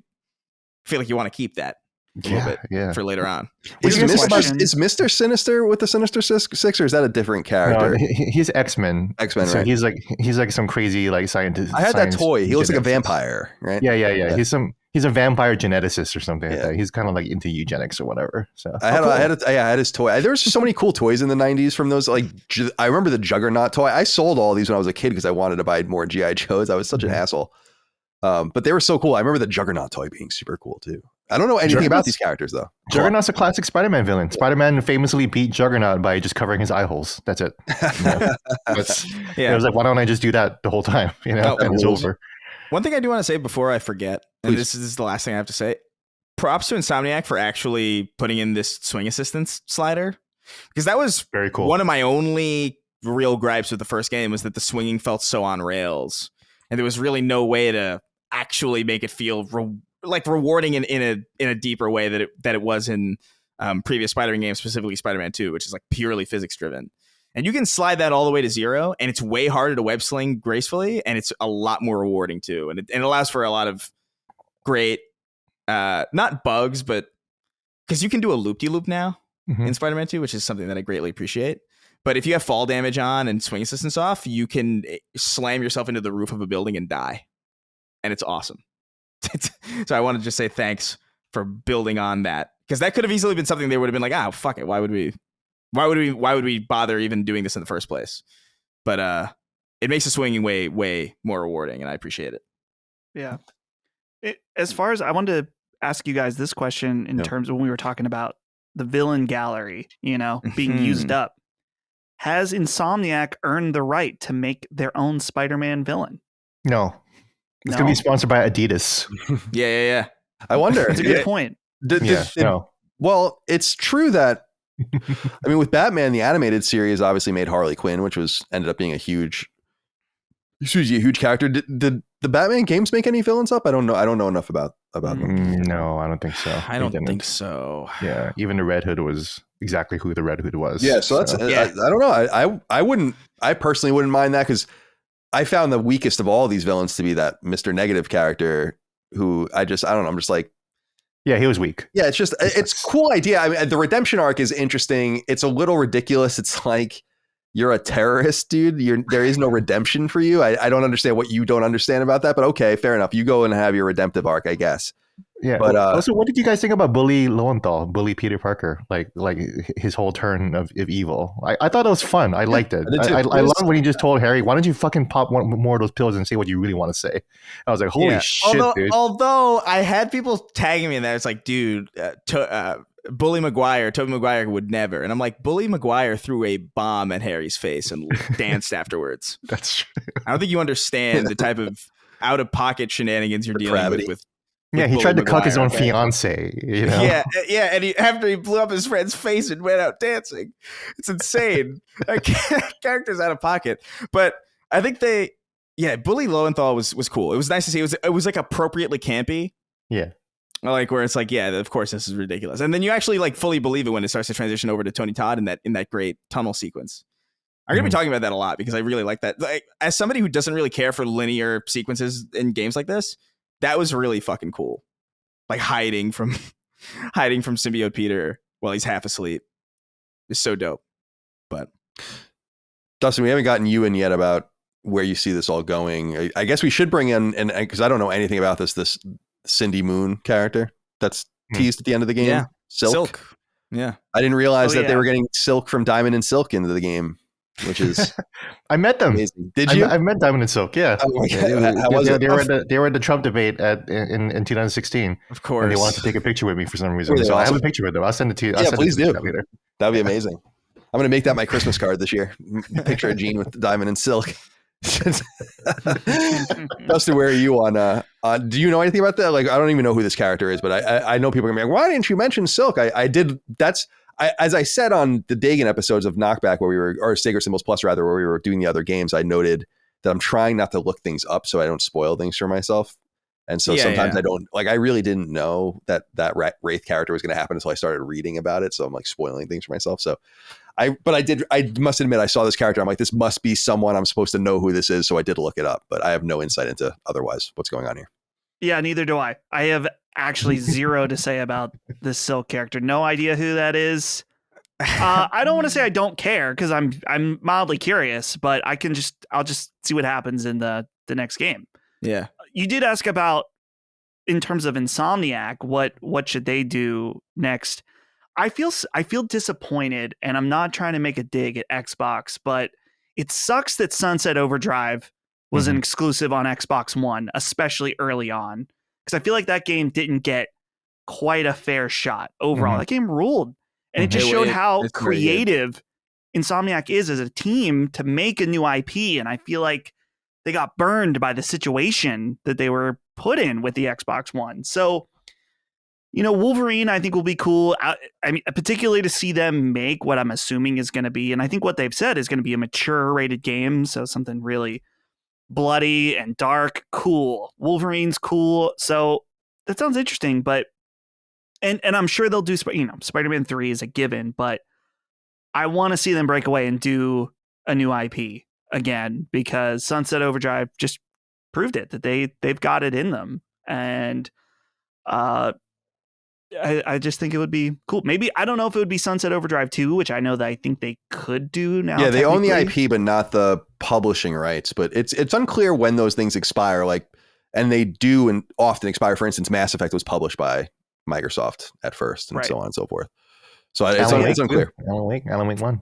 Yeah. And Alan Wake, yeah, although they explicitly did sell that back. I don't know. There's something precluding that, obviously, from coming out. And you're right. I should have mentioned that earlier. Also, Song of the Deep. Maybe we'll get Song of the Deep 2 from them one day. That's the game they did with Game Trust, the GameStop spinoff. You guys remember that? Yeah. Okay. Well, by the way, before we move on, Gene, I want to ask, do you know anything about the Silk character? I don't really know a lot. I just know that she was another Spider Girl. So that's exciting to have a female Spider-Man possibly playable in the next game. I don't know if they're going to do that. It's very exhausting to think that they're going to continue and make a new Spider-Man game after Spider-Man 3. And it's just going to be Cindy Moon. What I thought was funny is when, you know how much Miles hates Martin Lee, and Martin Lee is Asian. And then so when Rio Morales said, I have a new boyfriend, I was going to be like, oh, he's going to be fucking Asian. And Miles is going to hate him. And Miles is going to be so racist towards him. And then when I got to the end, I was like, he is fucking Asian. Yeah, he is.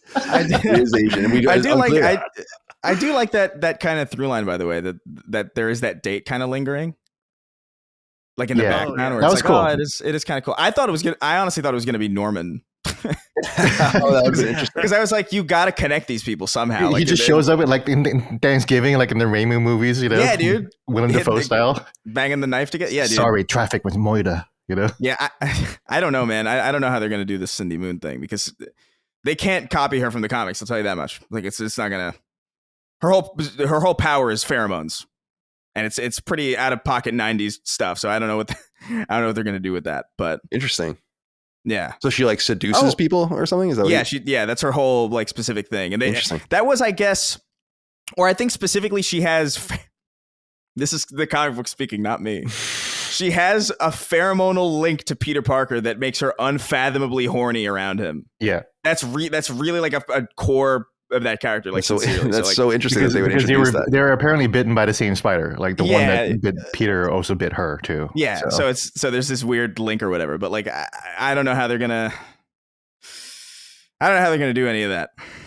That's so strange. Do we think MJ is gonna have a podcast in the next game? Yeah, she's been well established third or fourth season of it, probably. Yeah, she'll be the new Alex Jones. Peter will get with Black Cat, like he's always supposed to have been.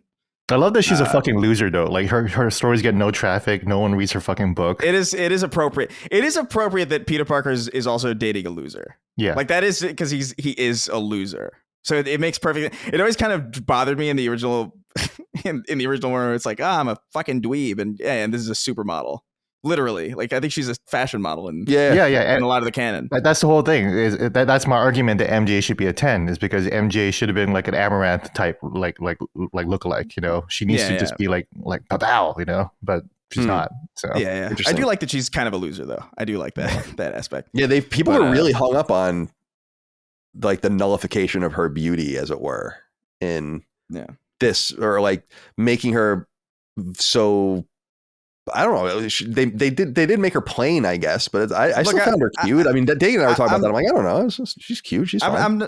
I'm not ashamed to look, man. It's she looks fucking weird in this game, like she does. Like it was consistently distracting to me, like the whole, because especially if you go from, because I hadn't finished Spider-Man PS4, but I'd played a little bit of it before I jumped in just to get kind of refreshed a little bit, and they don't look like the same character even slightly, like at all. And that's the major issue. Why the change? They changed Harry's face too. Harry's face was completely different in part 1. They keep changing fucking faces in this series. And Peter Parker got his face changed too. So I'm like, I don't know who the fuck I'm looking at anymore. Who are you? Wear a name tag, I guess. You're Mary Jane today? Okay, cool. What is it? You're a video game. You're not hiring different actors. The actors are dead. You can just make them. Yeah. Micah showed me that tweet that was going around where it looks like one of their writers, like dead on looks like one of their writers. And I'm like, that is so, it's obviously not how video games are made. That is so fucking funny though. It like, why does she look like that? Why does she look like her? And Micah was saying like, maybe with the artists, maybe they sat near each other or something. And she was like, just the inspiration or something for it. I'm like, it is a little uncanny. Speaking of the X-Men, it's kind of weird, but yeah, I don't know what to make of that. Did you guys see that? Yeah, she was a story intern, so I'm sure that they didn't like construct Mary Jane around her. Oh no, I to be fair, yeah, they do kind of look like that. I would assume not. I mean, that was my whole thing. When I saw people saying that earnestly, I'm like, that's just not how it works. But it's weird. It is weird, yeah. Definitely fucking weird. If you haven't seen that, guys, you should go out there and look it up. But my hope is that, I think Sony needs to invest more in Insomniac and try to, I think, and it seems like maybe get 3 games going at once, maybe 2 games and an interstitial at once going, so that we can, the North Carolina studio maybe can continue on Ratchet and we can get, I guess, finished. I'm just eager. We're at this period where I'm eager for the studios to move on, and they're all working, or many of them are working on something from the past. And you said it, Chris, on Sacred recently about how Uncharted feels very welcome right now. Like when we get a new Uncharted game, it's gonna be like, yeah. And they've not given, and I agree. I'm amped for the Cassie Drake shit for sure. I mean, they clearly teased it. I don't know, because Jaffe was like, yeah, they teased it, but it might not mean anything. And I'm like, why would you do that? What the fuck? What is that? And yeah, it's weird. Yeah. And so I don't believe that. I think that we're going to get another Uncharted game, which is going to be very welcome. But it seems like we're going to get another Ghost of Tsushima or Ghost of whatever they're going to call it, and we're going to get another Last of Us, which is great. But it's like where everything's kind of culminating where no one seems to be making anything new, except for in that games as a service space where all the new IP are going to be, whether it's Fair Games or Concord and all that stuff. It's just kind of a bummer. So Insomniac is totally wrapped up in this, even with Ratchet. I feel like they're kind of wrapped up in it. I would like to think their last game did well. I don't want them to do poorly, but maybe not well enough where they're like, maybe we can fuck off and do something else now for a minute. Ratchet and Clank has been going for 22 years, so it can maybe slow down for a minute. But anyway, that's just a lamentation. Did you notice a quick note that Ratchet and Clank Rift Apart technology that was like ripped straight out of that game in that Black Cat mission? Oh hell yeah! That was another highlight. Swinging through the Arctic was dope. That was totally awesome. You're absolutely right. I wanted to mention that before, because it was like that was a standout moment that I think that was cool as hell. Also, there was these bespoke like attack animations that Black Cat would have, where she would like be pulling like going through the portals and everything like that. And it only happens within that 5 minutes throughout the game. They animated and voiced all of that just for that 5 minutes. Also, when you walk around when Harry is Agent Venom, when he's in that Venom suit, if you solve crimes, you can actually bump into Harry solving crimes with you, and that's only available during that stretch when he's like healthy and not cancerous. Yeah, it is cool. Yeah, so that's cool. There's a lot of interesting work that went into this. Little touches. I totally agree. They made it.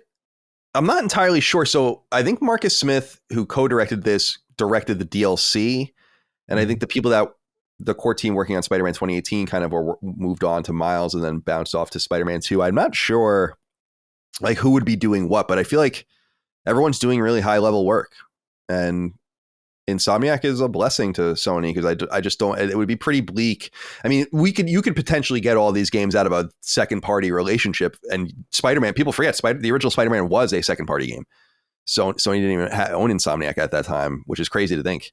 But it would have cost them so much more. So this is like such a good get, and it kind of continues to balance out what seemed to be more erroneous and strange choices, like the Bungie acquisition. Although maybe that'll bounce back too and stuff. It's just so much chaos right now. It's so interesting. So I thought this was God, we needed this. We needed something to talk about that wasn't speculative. Yeah. And Jaffe had noted on our conversation, it's like, and how I noted, and he was kind of been living in the spirit of left to speculate. I'm going to speculate. Like there's just nothing else to do. So it's cool to have something, hard and fast that we can talk about, and we'll obviously get back to it. Maybe with the same combination. Did all of you play, or are all of you playing Alan Wake 2? Yes. Yes. Okay, cool. Not done with it, but Me neither. Because I know Hoag's definitely going to be on that one, which would make 5, and I think Dagan might want to be on it too, which would make 6. So maybe it would split into 2 there, or maybe someone drop out. I don't know, but A lot of good game conversations happening again. Maybe we can even do a deep dive on RoboCop, Rogue City. I'll be on it. I'll be in on that one over Alan Wake 2, actually. So Well, I'm maybe playing it I'll, now. I maybe love I'll it. really take you up on it because it's such an interesting and strange game in the sense that it's fine. You know how I said earlier, the Dam Busters, Dead Island 2, kind of the bare necessity of what you would consider a good AAA game, like a more expensive style game. This is kind of just like your A game if you just did the best you could within the parameters of a stringent budget for time and money. And it's not Generation Zero level or anything like that, but you want to talk about a buggy game. Yeah, I definitely know I didn't have a buggy experience with Spider-Man 2 based on my experience with fucking RoboCop, but more on that in the appropriate venue. My friends, let's go around and say goodbye to everyone. Chris, thank you for joining us today for this conversation. Appreciate you. Goodbye to you. Of course, yeah. I can't wait to get back into Alan Wake. You mentioned it. Now I'm fiending for it. Well, now I can finally do it. This is what I needed to purge from my mind. I like to study a game and take notes and kind of ingest it, and I can play other games after that. But the next game that I need to do that with, it requires the bandwidth, and so this must all go first. So now I'm free to play it as well. Although the Jets play tonight after this, and so I might be happy or sad depending on the outcome of this game. You'll know by the time this publishes. Gene, goodbye to you. Thank you for taking the time to talk to us today. We'll have you back soon, of course. Yeah, you were very smart to play Alan Wake recently. I think this is definitely one of the times when your approach to compartmentalize stories really works, because Alan Wake 2 starts as if you just played Alan Wake 1 last month. You need to play Alan Wake 1 to play Alan Wake 2. Excellent. So, yeah, don't be corny out there. What I tell you guys, no corniness with Alan Wake 2. It's just not allowed. You got to play Alan Wake 1, please. Yeah, you got to play Alan Wake. Don't fuck around with that. But yeah, this is a really fun conversation. I wish we were. It does feel bad because it does feel like we were pretty negative on the game overall. But I think it's pretty clear that we all loved and really had a lot of fun time with it. And again, I say this is the Spider-Man game to playing forward. Like, I have played like almost 200 hours of Spider-Man 2018 just because I just enjoy swinging around and just doing stuff and just like it's just something to occupy my mind. And that's what Spider-Man 2 is going to be. As soon as they patch in the day-night cycle, Yeah, that would be cool. Yeah. DLC will, of course, come too, and more reasons to go back, I hope. Yeah, and New Game Plus too. New Game Plus. It's a little. It's starting to annoy people that it's not available at launch because it could obviously just be implemented. They obviously do it for another marketing beat, and I respect that, but it's becoming too predictable with them because it is annoying. If you want to go back. It's annoying. By January, I feel like I might have moved on from Spider-Man 2, and I'm like, I kind of don't want to play this again. Right. That's exactly how I feel. Miles Morales did have a New Game Plus immediately, which was much appreciated, and it was required actually for the Platinum Trophy. So a lot of people did play it twice. Dustin, goodbye to you. Thank you for taking the time to talk to us today. You're welcome. It was this was a little bit of an abnormal recording time. We started at 4, so a little later for us than normal, but I feel like the energy was still good. I think I'm going to also be getting into Alan Wake 2 this evening, but I got to be honest with you guys. Here's the truth. I don't like playing it when I'm at home by myself. It's a little, wow. It's not that I can't. And the thing is, I've been playing Spider-Man or Mario Wonder when I'm by myself, and I'm like, I'll just wait till later. But just keep Mario Wonder on pause next to you, and when things get real tense, you just switch right over to that. Alan Wake 2 has jump scares in it, and Gene, I think you said on Twitter, you're like, it's been stressful to get through. Yeah, it's a stressful game in a good way. I'm excited. It's stressful in a good way. Yeah, it's great. I actually I will be the first person to like make fun of jump scares, but like for some reason, like I love them in this. I don't know why they work so well, and they do fuck with you in like a way that's beyond just spooked you. Yeah, they're the type of jump scare where it scares you and it gets your adrenaline pumping and you're like, woo, afterwards. Like you want to keep going because it gives you that hit where you're like, all right, let's go. Yeah. And I appreciate that like it follows like the David Lynch. Like one of my favorite, have you guys seen Mulholland Drive? No, I've not seen it. Oh my God. I won't spoil it, but there's a jump scare in there that's like very like just comes out of nowhere. And it's just like, oh my God, it's like the scariest thing I've ever seen. And Alan Wake 2 is kind of like that, where it's just like, oh, I kind of didn't expect that. And it happened. It's like, oh my God, I'm terrified. I'm tired. Yeah.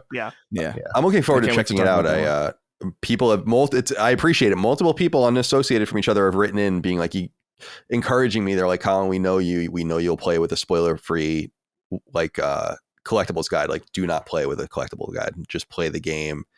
Understand that there are these missable trophies that you should keep an eye out, and like that's all you need to worry about. I'm like, I appreciate that. So I think I'm going to go in because I play games like that sometimes if I really, really respect them or like am excited about this. So The Last of Us Part 2 is like there was nothing you were going to do.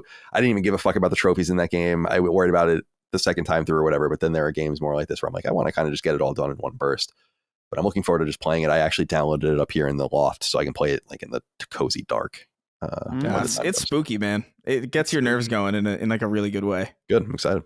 Well, in the meantime, Spider-Man 2 available now on PlayStation 5. I assume coming to PC probably, I'll guess Q3 next year on PC. And in the meantime, go enjoy it. Millions of people out there have already purchased it. I'm really impressed with the platinum rate, which is getting close to 20%, I think, which means that a really appreciable amount of people, like probably close to 1 million people, if not more, have platinumed it, which is incredible. And this does go to show you the power. I'm sorry. It just goes to show you the power of purchased games and being invested in a game. And what that means for developers and publishers moving forward. I think that kind of telemetry is very positive for them. So good on all of you out there, although they're making the trophies easier too. There's no doubt about that. All right, let's get the hell out of here. We'll see you next time on Sacred Symbols. Gene will obviously see you and Dustin on Punching Up as well. And we'll have Gene back on soon to talk about Alan Wake, hopefully, or something else. In the meantime, goodbye. Sacred Symbols, a PlayStation podcast, is a product and trademark of Last Stand Media and Colin's Last Stand LLC, and is proudly recorded in the USA. The show is conceived by, is written by, and is directed by me, Colin Moriarty. My co-hosts are Chris Raygun Maldonado and Dustin Furman. The show is produced by executive producer Dustin Furman. It's edited by associate producer Ben Smith. All of Last Stand's theme music is by my best friend, Ramon Narvaez. As you know, all of Last Stand's shows, including Sacred Symbols, are fan-funded on Patreon at patreon.com/laststandmedia. The following names are at the producer level on Patreon, our highest tier, and we're grateful for your thoughtful and kind contributions to our independent endeavor. Thank you.